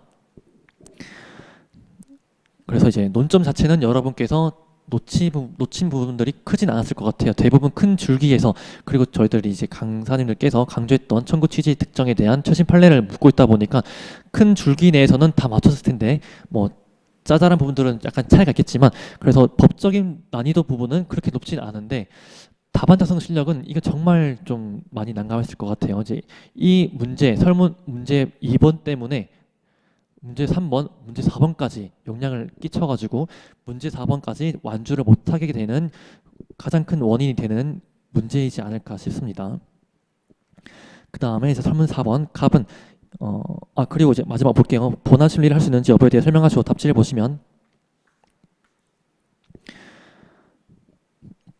일단 판례를 썼고요. 이건 최신 판례죠. 그 다음에 검토 최신 판례로 제가 이제 GS 설명하시면서 강조드렸던 부분이 다른 이제 무제한설에 대한 심리범용 판례와 똑같은 결론이라 할 수 있겠지만 판례 표현이 살짝 다르다고 제가 수업 시간에 강조드렸던 부분이 두 번째 줄 말씀드렸죠. 심결의 결론을 정당하게 하거나 이 표현이 추가가 되었다 말씀드렸어요. 그래서 이제 제 수업을 들었던 분들이라면 아마 이 판례를 좀 잘 쓰셨지 않을까 싶어요. 검토 부분에 있어서는 이제 186조 6항과 관련된 부분을 썼고요. 그 다음에 결론 부분에 있어서 이제 본안 심리 가부에 대한 내용 썼습니다. 그래서 이 부분도 제가 수업 시간에 강조드렸죠. 그래서 원심으로서는 나아가 확인 대상 발명이 특허 발명과 서로 대비할 수 있을 만큼 구체적으로 특정되어 있는지를 살핀 다음 구체적으로 특정이 되어 있다면 심판 청구가 피고가 실시하고 있지 않은 확인 대상 발명을 대상으로 한 적극적 권리 범용 심판 청구인지 여부를 살펴 심결의 당부를 판단해야 한다라는 판례 있죠. 이 판례를 제가 왜 여기 썼냐면 이제 이 내용에서는 삭제했는데 제가 또 보충 자료로 나눠드린 판례를 한번 보겠습니다. 이제 2021 후 10725 판례인데 5페이지 볼게요. 5페이지에 라 있죠. 라. 따라서 이 사건 확인 대상 발명이 사회통념상 특허 발명의 권리 범위에 속하는지를 확인하는 대상으로서 다른 것과 구별될 수 있을 정도로 구체적으로 특정되었다고 볼 수 있으므로 그래서 이 표현이 이제 어떻게 보면 설문 3번에서 두 번째 표현이라도 볼 수 있겠습니다. 재판부가 확인 대상 발명이 적법하게 특정되었다고 판단한 경우라고 되어 있죠. 그래서 그 다음에 원심으로서는 나아가 대비 특정인을 살핀 다음 구체적으로 특정이 되어 있다고 되어 있죠. 그래서 이 사건 심판 청구가 피고가 실시하고 있지 않은 확인 대상 발명을 대상으로 한 적극적 권리 범용 심판 청구인지 여부를 살펴 이 사건 심결의 당부를 판단했어야 한다라고 제가 또 수업 시간에 말씀드렸습니다. 그러면서 이제 판단 순서가 표현을 바꿀게요. 이제 청구 취지로서의 특정부터 살피고 그 다음에 청구 원인으로서의 특정을 살피고 그 다음에 심판 청구의 이익을 살핀다라는 대법원 판례가 직접적으로 나왔다라고 제가 말씀을 드렸죠. 그래서 이제 특허 법원의 심리 범위를 물어봤고요. 그러니까 특허 법원의 심리 범위에 대한 과 관련 지어서 또 재판부가라고 했으니까 이때 본함 심리는 이제 특허 법원에서의 본함 심리라 볼 수 있겠습니다. 그래서 이 판례에서도 심결의 당부를 판단해야 한다라고 되어 있으니까 이제 본안 심리를 할 수 있다라고 볼 수 있겠습니다. 물론 좀 조심해야 될 게 심판 단계에서 접법과 본안이 있겠죠. 여기서의 본안은 권리범위 속보겠죠. 권범심이니까요. 그 다음에 소송으로 올라간다면 소송에서도 접법과 본안이 있을 텐데 거의 뭐 소의 이익,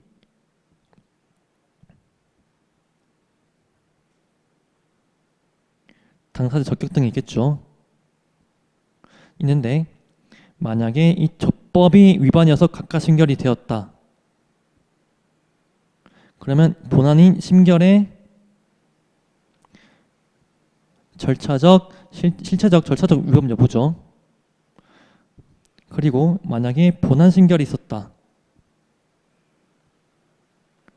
그럼 이제 본안도 심결의 절차적, 실체적 위법 여부인데 이때는 본안 심결의 실체적, 절차적 위법 여부고요. 그 다음에 여기서는 각하 심결의 실체적, 절차적 위법 여부가 되겠습니다. 그래서 여기서는 각하 심결의 실체적, 절차적 위법 여부니까 이제 이 부분에 대해서 판단을 할 수 있겠죠. 색깔을 통일하면 할 수 있겠죠. 그런데 이제 여기 권리범위 속보에 대해서 당연히 이제 판단을 할 수 없겠다라고 보시면 되겠습니다. 그래서 제가 답지에서도 재판부는 심결 각하 사유에 관한 본안 심리를 가능하다라고 이제 마무리 지었습니다. 네, 그 다음 설문 4번 갑은 이 사건 권리범위 확인 심판에서 최종 패소하였고 특허권 침해 소송을 제기하려고 한다. 승소하기 위하여 활용해야 하는 특허법상 규정을 설명하시오 라고 했습니다. 그래서 4점이니까 그냥 논점은 한 개라 보시면 돼요. 근데 여기서 침해 소송에서 고려할 수 있는 논점으로는 당연히 좀 여러 개가 있을 수 있습니다. 뭐 과실 추정 또는 이제 뭐 생산 방법의 추정 뭐 등등 뭐 영업비밀 보호 이런 등등에 대한 규정들을 떠올릴 수 있지만 권리 범위 확인 심판에서 최종 패소했다. 왜 졌을까를 생각을 해본다면 확인 대상 발명에 대해서 문제가 되어서 각하돼 버린 거잖아요. 즉 본안까지 나가지 못했어요. 그러니까 침해 소송에서는 관련 규정에 있어서 구체적 행위태양 제시 의무 규정이 있죠. 그래서 제가 이 부분을 제가 물론 GS 다뤘지만 시험 일주일 전에 제가 최종 정리 강의를 하면서 논점 4개를 한번 짚어드렸었는데 그 중에 구체적 행위태양 제시 의무에 대해서 제가 설명을 드렸거든요. 제가 보충 자료로 나눠드렸던 거 보시면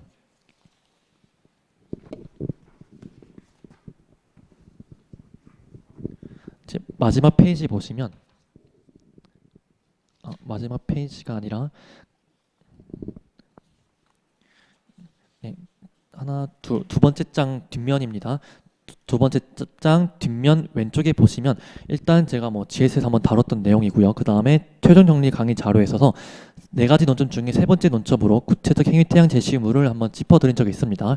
그 중에 어떤 판례를 짚어드렸냐면 최신 판례였었어요. 그래서 권리 범위 확인 심판에서 구체적 행위태양 제시 의무가 있다라고 주장을 할 수 있냐였습니다. 그 판례는 126조의 2가 침해 소송만을 언급하고 있으므로 권리 범위 확인 심판의 불법 소송에는 적용될 여지가 없다라고 판례가 최신에 나왔었거든요. 그러니까 권리 범위 확인 심판에서 심판 청구인이 이제 확인 대상 발명을 특정을 했는데 피심판 청구인이 계속 난 그걸 실시하고 있지 않아라고 계속 부인하고 있는 거예요.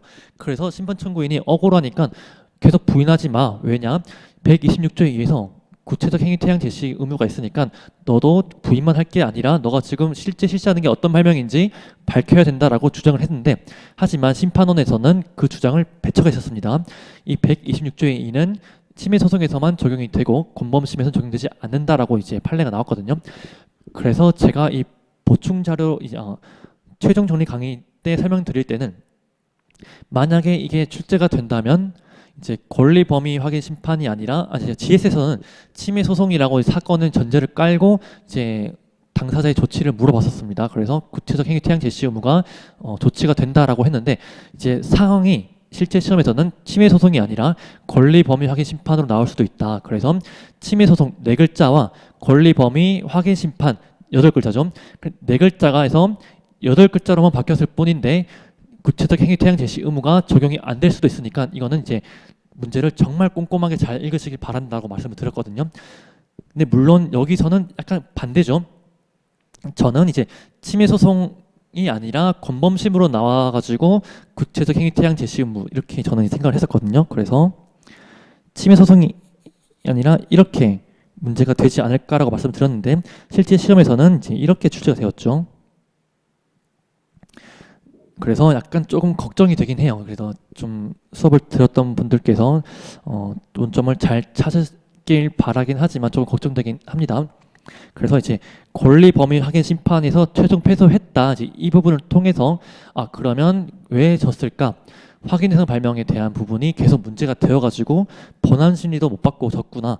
그러면 상대방의 그 실시태양에 대해서 침해 소송에서는 어떤 제도가 있을까라고 이제 유추할 수 있겠죠. 그리고 이제 딱 4개 중에 1개의 논점으로 말씀드렸으니까 그래도 좀 잘 푸셨을 거라고 이제 기대해보고 있겠습니다.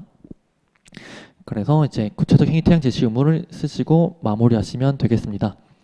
그 다음에 이제 문제 3번 특허권자인 갑의 특허 발명 X는 이렇게 나와 있고요. 그 다음에 을의 비교 대상 발명 Y는 이라고 되어 있습니다. 그래서 을은 갑을 상대로 X는 기재불비 사유가 있고 진보성이 보정되어 무효가 되어야 한다고 주장하며 무효심판 청구를 제기하였다. 위 심판 절차가 진행되던 중 갑은 상세한 설명 부분을 정정하는 정정 청구를 다음과 같이 하였다. X의 청구 범위 등에는 열 저장 팁의 재질로서 금속 또는 세라믹이 기재되어 있는데 발명의 상세한 설명에는 열 저장 팁의 재질로서 금속 또는 세라믹뿐만 아니라 고밀도 플라스틱 복합물 등도 포함되는 것으로 기재되어 있다. 그래서 금속 세라믹을 A, B라고 한다면 금속 세라믹이 발명의 설명에 적혀 있는데 그것뿐만 아니라 고밀도 플라스틱 C, 그 다음에 복합물 D 등도 되어 있다 하니까 갑 발명에는 A, B, C, D 이렇게 있겠네요. 뭐 다른 구성도 다 있겠지만 일단 여기서 딱 논점 되는 부분만 적었습니다. 그런데 정정 청구는 열 저장 팁의 재질로서 청구 범위에 기재되어 있지 아니한 고밀도 플라스틱 CD가 되겠네요. 이 부분에 대해서 삭제하는 내용을 삭제 정정을 했다. 그러니까 이 부분이 과연 정정 청구로 적법할까? 이거는 대법원 판례가 있는 거 다 아시죠? 그래서 이 부분 논점 자체는 어렵지 않았을 것 같습니다. 그래서 문제를 한번 보겠습니다. 3번 1번 특허 무효 심판 절차에서 특허 정정을 할 수 있게 하는 취지 및 허용 범위에 관하여 설명하시오라고 되어 있습니다. 그래서 이제 9점이니까 이제 5점, 4점 또는 4점, 5점 어떻게 배치하든 논점 두 개다라 생각하면 될 것 같고요. 그래서 답지를 보시면 무효 심판에서의 정정 청구 이제 의미 취지. 그 다음에 적법 요건으로 특허 권자만이 청구할 수 있고요. 그 다음에 뭐 시기적 요건 답직세 있다. 그 다음에 정정 청구의 본안 요건에 대해서 이게 허용 범위가 여기 다 포함이 되겠죠. 그래서 정정 대상은 감잘명이다. 신규상 추가 금지. 그 다음에 실학변 이 부분이 다 허용 범위에 포함된다 보시면 되겠습니다. 그래서 이렇게 바르면 되고요. 그 다음에 뭐 결어로서는 이제 독립 특허 요건을 판단하지 않는다. 정정 청구는 이제 이 부분을 제가 왜 결어로 넣었냐면 뒤에 보시면 이제 쭉 진보성에 대한 부분이 나오죠. 그래서 만약에 정정이 이제 인정되면 그 뒤에 본안의 이제 심리를 거치는데 이 정정 청구 자체에 대해서는 즉 무효 심판 청구된 청구항에 대한 정정 청구 자체에 대해서는 이제 본안 심리를 특허 요건을 신규성 진보성을 거치지 않으니까 이제 그 부분에 대해서 결로로 정리를 했습니다. 그 다음 특허 오류 정정 범위에 포함되는 사항에 대하여 설명하시오라고 해서 이제 5점으로 나왔으니까 논점 하나, 그 다음에 결어 또는 뭐 의, 그 다음에 논점 이렇게 쓸 수 있겠습니다. 여기서는 이제 첫 번째로 의 쓰고 논점을 썼습니다. 그래서 오류의 정정이 무엇이냐? 특허법 136조에는 감잘명만 적혀 있지 오류의 정정이라는 표현이 없거든요. 그래서 오류의 정정이 무엇인지 의미부터 이제 밝히는 게 선결적이라고 생각이 들었습니다. 이 부분에 대해서 판례가 이제 말을 하고 있습니다. 이제 오기를 정정하고 기재상의 불비를 해소하여 바르게 하는 오류의 정정은 허용한다라고 되어 있어서 이 부분이 이제 교수님께서 오기의 정정과 분명하지 아니하게 기재된 사항의 명확화를 함께 묶어가지고 오류의 정정으로 본 것으로 이해된다라고 설명하셨어요. 그래서 저도 이제 저희 기본서 교재에 각주로서 적혀 있고요. 기본 강의 때 설명을 한번 드린 적이 있었습니다. 오류의 정정이 특허법 규정의 표현이 없고 판례만 나오는데 이거에 대해서 교수님께서 해석을 할 때 특허법의 1호, 2호, 3호 즉 감잘명 중에 잘명 이 부분이 이제 오류의 정정을 묶어가지고 설명한 것이 아닌가라고 이제 설명하셨거든요. 그 부분에 대해서 제가 기본 강의 때 한번 설명드린 적이 있습니다. 그래서 이 부분에 대한 내용 쓰고 그 다음에 오류 정정 범위에서 청구 범위의 기재 자체가 불명량한 경우 의미를 명확하게 하여 기재상의 불비를 해소하는 것 및 발명의 설명과 청구 범위가 일치하지 아니하거나 모순이 있는 경우 이를 통일하여 모순이 없게 하는 것 등이 포함된다. 그 다음 설문 3번 청구 범위와 발명의 설명의 관계에 대하여 설명하고 이에 대하여 판단하시오. 그래서 8점이니까 이제 뭐 5점, 3점 또는 뭐 4점, 4점, 3점, 5점 어떻게 나누든 논점이 두 개인데 먼저 관계에 대한 논점, 그 다음에 이에 대한 판단이니까 논점은 친절하게 주어졌다 볼 수 있겠습니다. 하지만 청구 범위와 발명의 설명과의 관계는 저희가 관계가 무엇이 있지라고 생각이 들 수 있어요. 이 부분은 이제 이 대법원 판례의 하급심에서 판시가 되었습니다. 그래서 이제 판례를 볼게요. 보충 자료에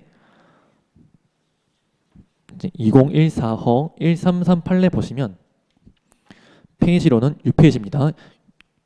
6페이지에 네 번째 문단에 그러나 있죠. 그러나 청구 범위는 특허 발명의 보호 범위를 특정하는 부분으로서 발명의 설명에 의하여 뒷받침될 수 있도록 기재한 것인 반면에 발명의 설명은 그 발명에 속하는 기술 분야에서 통상의 지식을 가진 자가 쉽게 실시할 수 있도록 명확하고 상세하게 기재한 것인 바 청구 범위는 발명의 설명에 기재된 전체 기술적 사상 중 전부 또는 일부를 보호 범위로서 특정한 것이므로 발명의 설명에 기재된 모든 기술적 사상이 청구 범위에 포함되어야 하는 것은 아니다 라고 해서 이 관계 부분에 대해서 발명의 설명에 기재된 모든 기술적 사상이 청구 범위에 포함되어야 하는 것은 아니다. 이 부분이 주 논점이 되겠습니다. 그래서 대법원 판례가 나왔을 때 그 학업심도 제가 좀 GS에서 계속 강조드리면서 같이 엮어서 출제하고 있거든요. 이제 학업심 문제가 대법원에서는 이제 대법원 판례가 나오면서 그 곁다리로서 엮어가지고 나오고 있습니다. 계속 다른 기출 문제에서도 그렇게 나왔었고요. 그래서 학업심 판례라고 해서 등한시할 것이 아니라 학업심 판례도 그 출처가 대법원의 학업심이거나 뭐 그 학업심 판례 자체만으로도 정말 기술적 의미가 있다면 얼마든지 언제든지 출제가 될 수 있다고 생각을 하셔야겠습니다. 그래서 이제 출제의 의도는 이 학업심 판례가 출제의 의도이지만 하지만 이 학업심 판례를 모르면 그냥 안 써야지가 아니죠. 어떻게 해서든 분량을 채워야 되고요. 어떻게 해서든 이 논점과 관련 내용을 써야 됩니다. 그래서 이 학업심 판례를 모른다라는 상황 가정하에 저라면 어떻게 풀었을까라고 생각하면 청구 범위와 관련된 내용이라고 한다면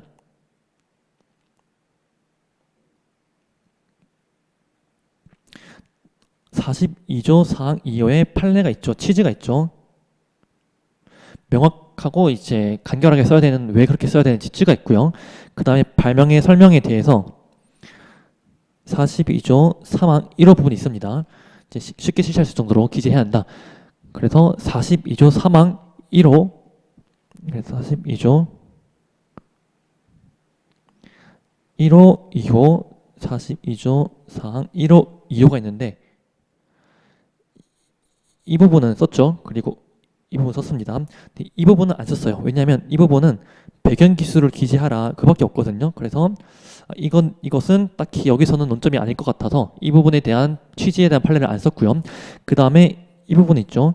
이 부분이 가장 중요해요. 이거는 관계에 대한 부분입니다. 저도 기본 강의 때 이제 교재 각조도 수록이 되어 있고요. 기본 강의 때 설명드렸는데 42조 4항 1호가 청구 범위와 발명의 설명을 연결시켜주는 연결 통로를 한다라고 말씀드린 적이 있었어요. 이제 왜 그러냐면 뒷받침될 것을 요구하고 있고요. 그 판단 기준도 이제 거의 컨트롤 C, 컨트롤 V 식으로 실무가 운영되고 있다고 말씀드렸잖아요. 그래서 청구 범위에 기재되는 사항에 대응되는 사항이어야 된다라는 부분이 이제 어떻게 보면 그 관계에 대한 내용이라 볼 수 있겠습니다. 그래서 답지를 보시면 청구 범위에 와 발명의 설명의 관계라고 목차를 먼저 잡고요. 묻는 바들의 목차를 잡았죠. 그리고 서목차로서 일단 청구 범위의 의, 그래서 이렇게 자르고요. 잘랐다 보시면 되겠습니다. 그래서 첫 번째로 청구 범위의 판례법 말을 하고 있는 보호 범위를 결정하는 권리서로서의 역할 및 특허 요건 판단 위함이다. 그다음 발명의 설명에서의 의의로서 출원 발명 내용을 제3자가 발명서만으로 쉽게 알 수 있도록 공개하여 특허권으로 보호받고자 하는 기술적 내용과 범위를 명확히 하기 위함이다. 전 이제 뭐 판례로서 내용을 채웠습니다. 그 다음에 양자의 관계, 이때는 42조 사항 1호의 판단 기준과 취지를 썼습니다. 그래서 발명의 설명에 기재하지 않은 사항을 청구 범위에 기재하여 특허를 받게 되면 공개하지 않은 발명에 대하여 특허권이 부여되는 부당한 결과가 된다. 즉 발명의 설명에 기재된 모든 기술적 사상이 청구 범위에 포함되어야 하는 것은 아니고 발명의 설명은 너무 넓은 청구 범위에 대한 방지 역할을 한다고 생각된다. 이 부분이 이제 교재에서 수록되었던 내용이었습니다. 그 다음에 묻는 바대로 다음 논점인 정정 청구에 오류의 정정에 해당하냐, 이 판례는 다 아시죠? 그래서 이 판례 쓰시고 사안 포섭하시면서 이제 오류의 정정에 해당하지 않는다라고 마무리하시면 되겠습니다. 그리고 결론, 정정 청구는 부적법하다. 그다음 설문 4번 본 사례와 관련된 진보성 유무 판단 방법에 관하여 설명하고 위에 3에 대하여 설명하시오입니다. 이것도 8점이니까 논점이 2개다. 뭐 4점, 4점, 5점, 3점, 3점, 5점 어떻게 하든 논점이 2개죠. 그리고 묻는 바도 친절하게 나와 있습니다. 진보성 유무 판단 방법. 이거는 제가 기초 GS에서도 물어봤었고요. 실전 GS A형 때도 판단 방법 써라고 물어봤었고요. B형에서도 물어봤었습니다. 그래서 이 내용들을 아마 여러분 다 잘 썼을 거예요. 그 다음에 위에 이제 3에 대하여 판단하시오 되어 있죠. 그래서 3 보시면 내용이 정말 길죠. 이제 그래도 이제 사안 포섭을 할 때 일단 차이가 있다. 뭐 구성 차이가 있으니까 신규성은 인정이 되고 진보성 단계로 넘어온 거니까 이 부분 딱히 그렇게 큰 문제는 안 되는데 그 다음에 기술적 과제 및 해결 원리에 관한 기재나 암시가 없다. 그 다음에 3번 보시면 기술적 과제에 반한 거나 본래 기술적 의미를 잃게 하는 것이 되어 쉽게 생각해내기 어렵다. 그 다음에 특유한 효과를 가진다 라고 되어 있죠. 그리고 예측하기 어렵다. 이 부분들을 통해서 그러면 특유한 효과 보자마자 이제 결합 발명에서의 진보성 판단 기준 이쪽 구성의 곤란성 이 판례도 떠올릴 수 있겠습니다. 그래서 첫 번째 진보성 유무 판단 방법은 저희들이 계속 기초 GS A형, B형, 실전 GS A형, B형이 다 연습했던 내용 딱 바르시고요. 그 다음에 여기서는 이제 결합 발명의 진보성 판단 기준 판례를 쓰시고 사안을 쓰시면 되겠습니다. 그래서 답지를 보시면 일단 진보성 법리에 있어서 의미, 취지, 일반적인 판단 순서, 판단 기준이라 할 수 있고요. 그 다음에 사회적, 사고적, 고찰 금지, 그 다음에 진보성 유무 판단에서 결합 발명의 진보성 판단 기준을 제 판단 법리로서 제시를 했고요. 그래서 특유의 과제 해결 원리에 기초하여 되어 있죠. 그래서 여기서도 특유한 효과를 통해서 이 판례를 떠올릴 수 있지만 그 과제와 그 해결 원리란 이 표현을 통해서도 이 판례를 떠올릴 수 있겠습니다. 그래서 이 판례에서 특유의 과제 해결 원리 표현 나오죠. 그 다음에 구성의 곤란성을 따져보아야 하며 이때 결합된 구성 전체 구성으로서의 발명이 갖는 특유한 효과라는 표현이 나와서 저는 이 판례를 기준으로 삼았습니다. 그 다음에 다음 장에 이제 사안포섭을 넘어갔고요. 사안포섭은 문제에 나오는 키워드 부분들을 그대로 가져와서 사안포섭을 했습니다. 일단 동그라미 1번이 구성상 차이가 있다. 그 다음에 뭐 기재 암시가 없다. 동그라미 3. 그 다음에 쉽게 생각해내기 어렵다. 그 다음에 동그라미 4가 특유의 과제 해결 원리에 기초하여 유기적으로 결합된 전체로서의 구성의 곤란성이 인정된다 라는 부분 판례 판단 기준을 그대로 같이 포섭을 했어요. 그 다음에 동그라미 5번 특유한 효과를 가짐으로 진보성이 인정된다 라고 이제 마무리를 했습니다. 그래서 결론 특허 발명 X는 비교대상 발명 Y에 비하여 진보성이 부정되지 않는다. 이 문제 같은 경우를 보시면 정말 길잖아요. 저도 이제 실전 GS 때 출제 경향이 본문이 되게 길어지고 있다. 그래서 저도 문제를 2페이지로 해서 GS를 출제를 한 몇 문제 섞어서 냈었습니다. 근데 이런 문제가 나옴으로 인해 가지고 저희들이 공부 방법이 과연 바뀌어야 되나라고 생각이 좀 들 수 있습니다. 이제 이런 경향을 비추어 봤을 때 이런 유형들을 다음 내년 GS 때 반영을 하고 여러분들도 이것을 이제 연습을 해야 될 것인지가 이제 좀 고민이 될 수 있어요. 첫 번째 방법은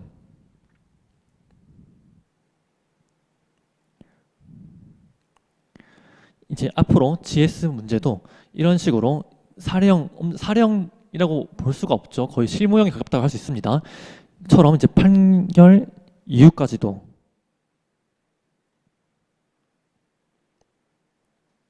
암기를 하는 방법이 있겠죠. 그래서 이제 내년부터 실전 GS 때 판결 이유까지도 문제에서 거의 2페이지 가량 복붙해가지고 연습을 할 수도 있겠습니다. 근데 여러분들이 이 방법이 뭐 어색하진 않을 거예요. 왜냐하면 실제 상표법 공부는 그렇게 하고 있습니다. 판결 요지, 판단 기준뿐만 아니라 이제 상표는 사안 포섭이 중요해가지고 판례에서 어떻게 사안을 포섭해서 상표가 유사하냐 비유사하냐까지 이제 그 논리 순서까지도 이제 암기해서 들어가죠. 저도 상표 공부를 할 때 그냥 막연하게 결론만 유사하다 비유사하다 한 게 아니라 판단 기준과 거기에 따라서 판결 이후에서 어떤 논리 과정에서 포섭을 하고 있고 그때 사용했던 그 표현까지도 저는 암기해서 들어갔었어요. 그 2문자까지 따섰습니다. 여러분들이 상표법에서 이미 그렇게 공부하고 있듯이 이제 특허법에서도 이제 그렇게 공부하는 방법이 있을 수 있겠습니다. 실제로 제가 이제 보충 자료로 대법원 판례 2014 후 2184 판례를 한번 볼게요. 이게 판례 원문입니다. 판례 원문인데 이 페이지에서는 이제 판단 기준, 이제 판결 요지가 나오고요. 두 번째 페이지, 그 다음에 세 번째 페이지 보시면 페이지 번호는 4입니다. 4페이지에 보시면 이제 위 분리와 기록에 비추어 살펴본다라고 해서 1번에서 마지막에 보시면 이라는 점에서 차이가 있다. 표현 똑같죠. 그 다음에 2번에서 1, 2, 3, 4, 5 다섯 번째 보시면 기재나 암시가 없다. 문제 표현 똑같습니다. 그 다음 장에 보시면 메뉴에서 두 번째 줄 과제에 반하는 것이거나 비교대상 발명 1 본래의 기술적 의미를 잃게 하는 것이 되어 쉽게 생각해내기 어렵다. 표현 똑같습니다. 그 다음에 밑에 내용 보시면 나머지 구성들과 유기적으로 결합함으로써 피부에 능기 또는 온기를 인가하여 통증이나 불편한 느낌을 완화할 수 있게 되는 특유한 효과를 가지게 되는데 이러한 효과는 예측하기 어렵다. 판례 표현 그대로 똑같이 해서 문제가 나왔죠. 그래서 여러분께서 이제 판결 이유까지도 암기해서 공부하는 게 마냥 틀린 방법은 아니긴 합니다. 그래서 내년에 실전 GS 때 강사님들께서 이렇게 문제 유형으로 GS 문제를 구성한다 하더라도 그게 틀린 방법은 아니어서 뭘 할 수는 없겠죠. 근데 제가 생각했을 때는 그 방법을 따르게 된다면 틀린 방법 아니니까 따를 수는 있는데 그 방법을 따르게 되면 공부 기간이 정말 좀 많이 길어질 것 같아요. 지금 유형이 기출문제 강의를 들으시면서 유형을 보시면 지금까지 여러 번 바뀌었어요.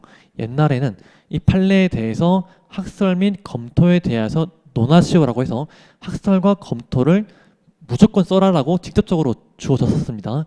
그러다 보니까 이제 여러분 2차 교재를 보실 때 학설과 검토가 있는 거예요. 그게 기출문제에서 몇 년 동안이나 그렇게 나왔다 보니까 교재에서도 그걸 대비하는 차원에서 다 반영이 되었던 겁니다. 근데 55회부터는 그렇게 학설과 검토를 묻기보다는 그냥 판례를 알고 있냐, 그리고 이 판례를 적용해서 사례형을 어떻게 포섭을 잘 하냐, 그렇게 문제가 좀 출제형이 좀 바뀌었었어요. 그러다 보니까 이제 학설과 검토에 대해서는 그렇게 비중이 높지 않은 상태로 공부가 지금 되고 있습니다. 그런데 지금 같은 경우에 또 유형이 한 번 더 바뀐 거죠. 이제는 사례형 문제라고도 하기도 그렇고 완전 판례 이유까지도 공부할 정도로 실무형처럼 문제가 나와버렸어요. 그럼 또 유형이 바뀌었으니까 그럼 교재에는 판결 이유까지도 반영을 해야 될까? 그럼 그 판례가 중요한 판례가 한두 개도 아니고 정말 많은 판례가 있겠죠. 그런 판례에 대해서 모두 판결 이유를 상표법처럼 암기를 해야 될까? 이거는 제 생각에는 정말 좀 너무 과하지 않나라 생각이 들어요. 제가 지금 이 문제 3번을 보고요. 그리고 문제 4번도 봤을 때 어떤 느낌이 확 들었냐면 이제 수능 언어 영역 있죠. 이제 수능 언어 영역에서 국어 영역이라고 하나 요새 아무튼 국어 언어 영역 파트에서 지문이 쫙 있죠. 그 지문이 이제 과학 지문인 거예요. 그리고 과학 지문이고 문제가 4-5문제 딸려 있는 겁니다. 그래서 문제를 풀 때 지문을 처음부터 끝까지 꼼꼼히 읽고 기술 내용들을 다 이해하고 문제 4개, 5개 푸는 게 아니죠. 문제부터 읽고 그 지문에 해당하는 부분들을 찾아가거나 아니면 문제부터 읽고 이 부분이 중요하구나 해서 위에부터 쭉 읽을 때 해당 부분 나오면 그때 집중해서 확 체크해놓고 나머지 다른 부분들은 좀 빠르게 스킵하고 이런 식으로 읽었었죠. 그래서 저는 두 번째 방법은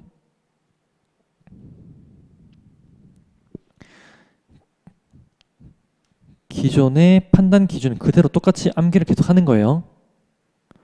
하고요.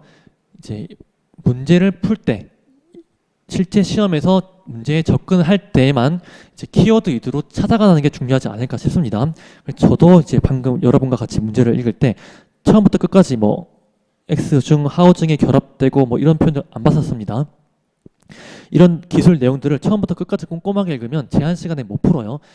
그런데 제한 시간이 주어진 시험은 뭐 수능도 마찬가지고요. 리트도 제한 시간이 있잖아요. 그래서 처음부터 꼼꼼히 기술 내용까지 파악해 가면서 문제를 읽는 것은 아니라고 보여지고요. 여러분께서 기존에 공부했던 판단 기준, 판결 요지 암기가 되었던 부분을 가지고 키워드를 이렇게 찾아가는 거예요. 이렇게 차이가 있다. 진보성 판단할 때 차이가 있어야 되죠. 그리고 뭐 기술적 과제 해결 원리, 저희가 봤던 판례에 표현이 나와 있는 키워드였습니다. 그리고 암시, 기재 또는 동기 이런 표현들이 키워드죠. 그 다음에 특이한 효과 이런 부분들이 판례 키워드니까 이런 키워드 위주로 딱 체크를 하고 나머지 부분들은 그냥 가볍게 쓱쓱 눈으로만 그냥 제키시는 게 맞는 게 아닌가라는 생각이 들어요. 그래서 기존의 판례 암기를 하시면서 이제 판례집으로서 그래도 이제 용어 자체만 좀 어색하지 않게 알아만 둔다면 이런 영어는 정확히 기억이 안 나지만 그래도 한 봤었던 것 같아. 이 정도만 되더라도 여러분의 그 심리적 부담을 확 덜어줄 수 있거든요. 그래서 공부하실 때 판결 이유까지도 이제 암기를 해서 이제 실전 GS 때만 엄청 연습하다기보다는 기존의 공부 방법을 그대로 유지하시되 판례집을 가지고 공부를 하시면서 실제 시험에서 문제를 푸는 방법, 즉 처음에 제가 강조 드렸을 때 이제 답안 작성 실력이라고 했었죠. 이 답안 작성 실력에다가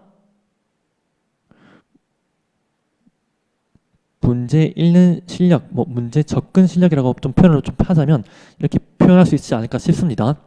그래서 이제 문제를 읽을 때도 너무 저희가 이제 수능과 좀 떨어져 있다 보니까 어색할 수 있는데 리트 시험 제가 보진 않았지만 리트도 이제 과학 지문이 정말 어려운 과학 용어를 쓰면서 지식을 담고 있는 내용들을 발췌해서 출제가 된다고 합니다.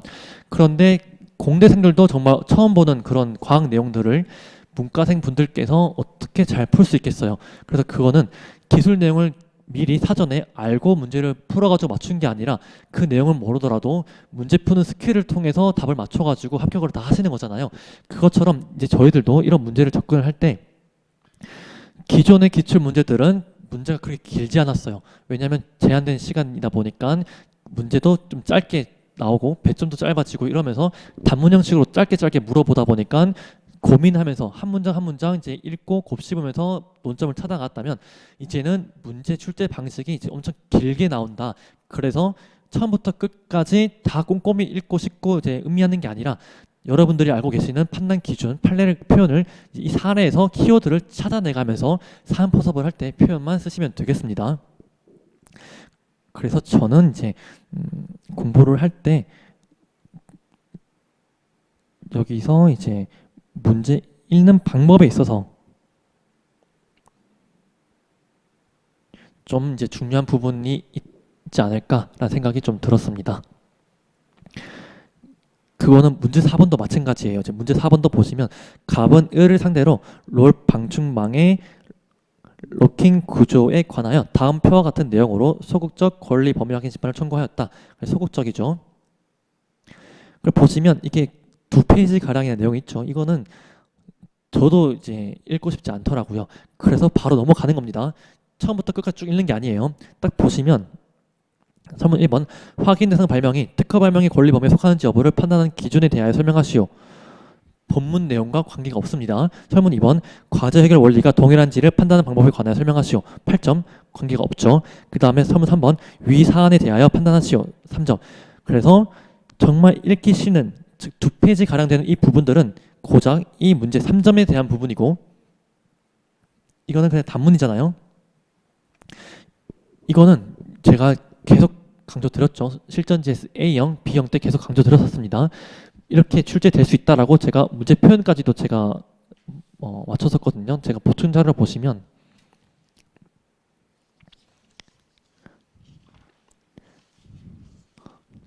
맨 마지막 페이지에 설문 1번에 확인 대상 발명이 특허 발명의 권리 범위에 속하는지 판단한 기준에 대해 설명하라고 되어 있고요. 7점으로 주어졌습니다.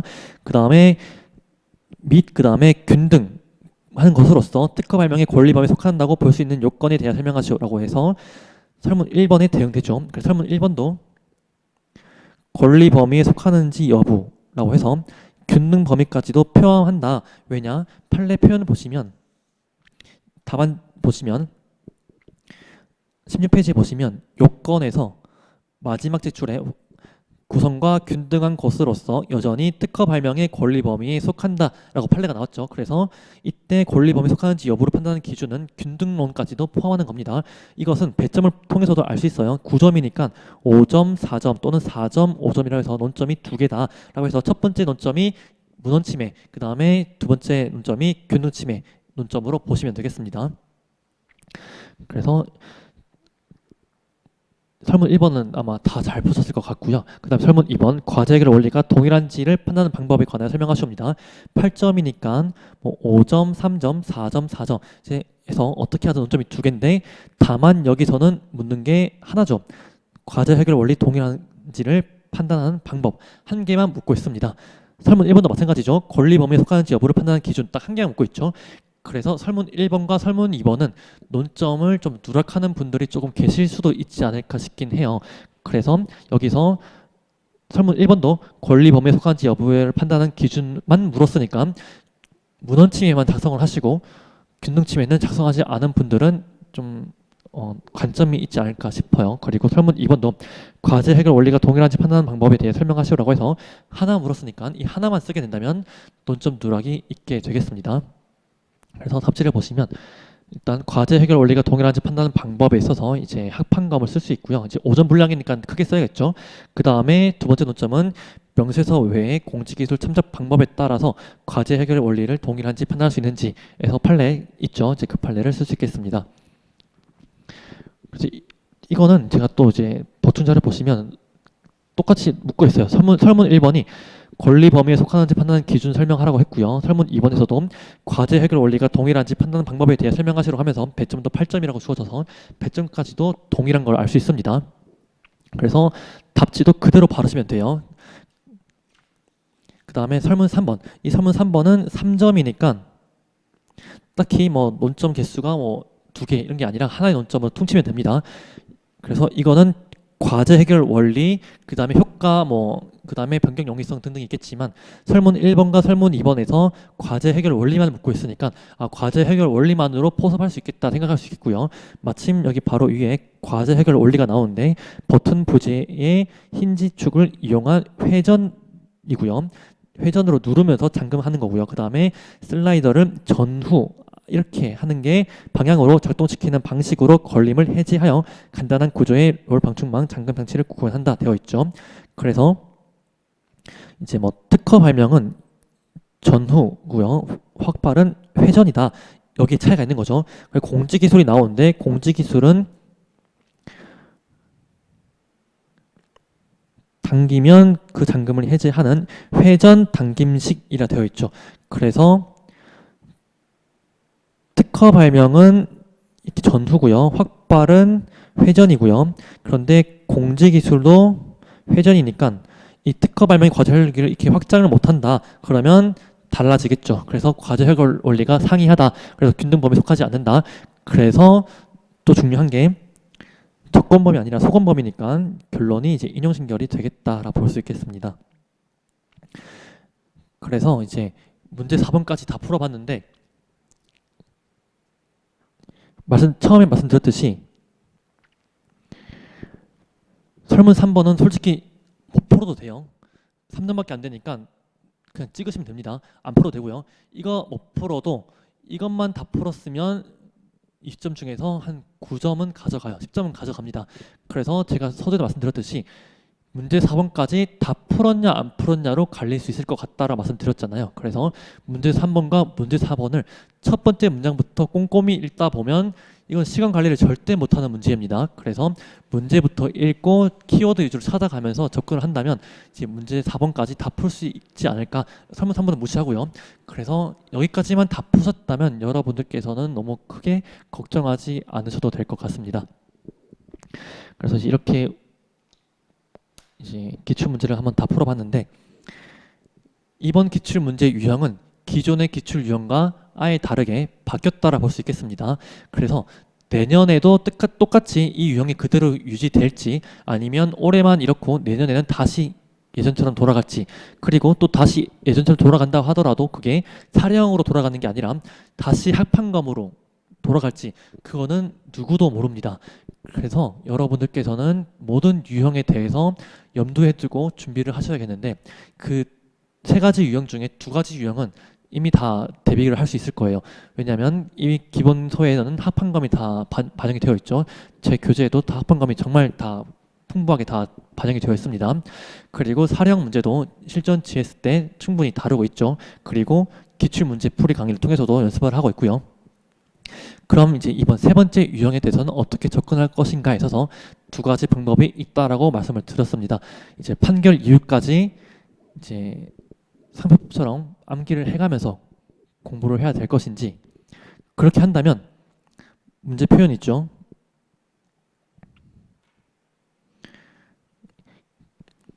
기술적 의미를 잃게 하는 것이 되어 또 기술적 과제에 반하는 것이거나 이런 표현들이 판결 이후에 있는 부분들인데 이거를 판단 기준처럼 쓰고 사안 포섭을 할 수도 있겠죠. 그렇게 되면 암기량이 엄청 많아지게 되고 공부량이 정말 많아지게 되는 단점이 있습니다.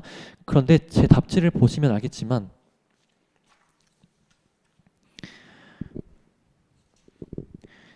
기술적 의의를 잃게 되어 뭐 쉽게 생각해내기 어렵다. 그리고 과제에 반하거나 이런 표현들이 14페이지에 있는 판단 기준으로 제시되는 게 아니라 사안포섭에 나와 있죠. 그리고 판단 기준은 여러분들이 다 알고 있는 판단 기준입니다. 이건 판례에서 제시하고 있는 판결 요지거든요. 그래서 저는 판결 요지에 있는 어떻게 보면 다 중요한 표현이긴 해요. 기술적 의미를 상실케 하거나 반하게 한다. 이런 표현들도 중요한 표현이긴 한데 상표법에서도 판단 기준이 되는 판결 요지가 있고 사안 포섭을 할 때 그 판결 이후에 나는 포섭한 표현이 또 따로 있잖아요. 그래서 그 판결 이후에 나와 있는 중요한 표현들을 여러분들은 상표법에서 공부하실 때 판단 기준으로서 쓰는 게 아니라 그 사안 포섭할 때 쓰려고 준비하는 거잖아요. 그럼 똑같이 저희들도 그런 판결 이후에 나와 있는 중요한 표현들은 판단 기준으로 쓸 게 아니라 사안 포섭에 쓰면 되지 않을까. 그리고 그 표현들은 굳이 암기하지 않더라도 지금 문제처럼 이렇게 표현이 다 주어지고 있습니다. 그래서 이 표현 그냥 그대로 뺏겨가지고 사안 포섭하시면 되는 거예요. 그래서 저는 첫 번째 공부 방법으로 대처하게 되면 너무 많은 공부량이 늘어나게 되고 기간도 길어지게 된다. 그래서 저는 그렇게 접근할 것은 아닌 것 같고 그냥 기존의 방법대로 판단 기준, 저 판례에 대해서 더 꼼꼼하게 읽고 암기하는 게 계속 중요하고요. 그 다음에 문제를 풀 때 이제 어떻게 푸는 게 중요한가, 즉 이제 기존의 뭐 리트나 뭐 수능 언어영역처럼 그런 식으로 문제를 처음부터 꼼꼼하게 읽어가는 게 아니라 문제부터 읽고 그 다음에 본문으로 돌아가서 필요한 것 위주로 캐치해 나가면서 푸는 게 좀 더 중요할 것 같습니다. 이번에 출제하신 분이 이제 약간 실무하시는 변리사이지 않냐라는 좀 의심이 들긴 하죠. 저도 이 부분에 대해서 동의를 합니다. 그렇지만 변리사가 아니라 교수님일 수도 있어요. 교수님께서는 이제 시험에 들어가실 때 변리사 시험뿐만 아니라 뭐 다른 시험도 들어가실 텐데 이런 뭐 법학 전문 대학원에 대해서 또 시험에 들어가시다 보면 리트 시험 문제를 보실 수도 있잖아요. 그러면 이제 이런 내용을 가지고 출제하더라도 수험생 분들이 다 잘 푸네. 그럼 똑같이 변리사 시험도 똑같이 출제를 할 수 있겠다라고도 생각을 한다면 교수님께서도 이번에 출제로 들어갈 수 있다라고 생각할 수 있겠죠. 그래서 교수님도 출제자 중에 한 명으로 볼 수 있습니다. 그래서 이번 유형은 기존의 유형과는 좀 다른 유형으로 접근을 하는 게 맞는 것 같고요. 이 부분에 대한 대응 방안은 두 가지 방안이 있다. 그래서 여러분께서 이제 첫 번째 방안을 따르셔도 되고요. 아니면 제가 말씀드린 대로 두 번째 방안을 따르셔도 될 것 같습니다. 그래서 이제 두 번째 방안을 따르고 된다면 기존의 법리를 계속 더 중요하게 생각을 하셔야겠고요. 그 다음에 문제 푸는 방법만 좀 이제 익히시면 되지 않을까라고 생각이 들어요. 제가 원래는 1시간은 좀 계획하고 준비를 했는데 벌써 이제 2시간이 지나가지고 좀 생각보다 좀 시간이 많이 지났네요. 여러분들께 좀 전해드릴 말이 더 많기도 하고 한 문제 한 문제 어떻게 푸는 게 좋은지 또 설명을 드리고 논점 배치 등 이런 것들도 좀 같이 고민하면서 설명을 드리다 보니까 시간이 좀 길어지게 되었습니다. 아마 여러분께서 문제 풀었던 것과 제 답지와는 좀 다른 부분들이 있을 수 있어요. 괜찮습니다. 다르더라도 합격하는데 지장이 없고요. 그리고 말씀드렸듯이 어느 정도 큰 주기만 맞아떨어져서 문제 4번까지 다 쓰게 된다면 여러분들은 합격권에 있으니까 너무 큰 걱정을 하지 않으셔도 될 것 같습니다. 정말 1년 동안 정말 많은 고생을 하셨는데 이번 시험이 결실이 되어가지고 합격이라는 좋은 결과가 있었으면 좋겠습니다. 정말 아쉽게도 떨어지신 분들이 있다 하더라도 내년에는 무조건 합격하실 거니까 절대 포기하지 마시고 끝까지 완주해 주시길 바랍니다. 정말 이번 변리사 시험이란 것은 끝까지 하게 되면 딱 합격하게 되는 시험인 것 같아요. 그래서 이제 올해 합격하면 무조건 좋겠지만 그게 아니더라도 내년에는 무조건 합격하실 거니까 끝까지 힘을 내주셨으면 감사하겠습니다. 네, 2시간 동안 들어주셔서 정말 감사하고요. 좋은 결과 있길 바라겠습니다. 네, 수고하셨습니다.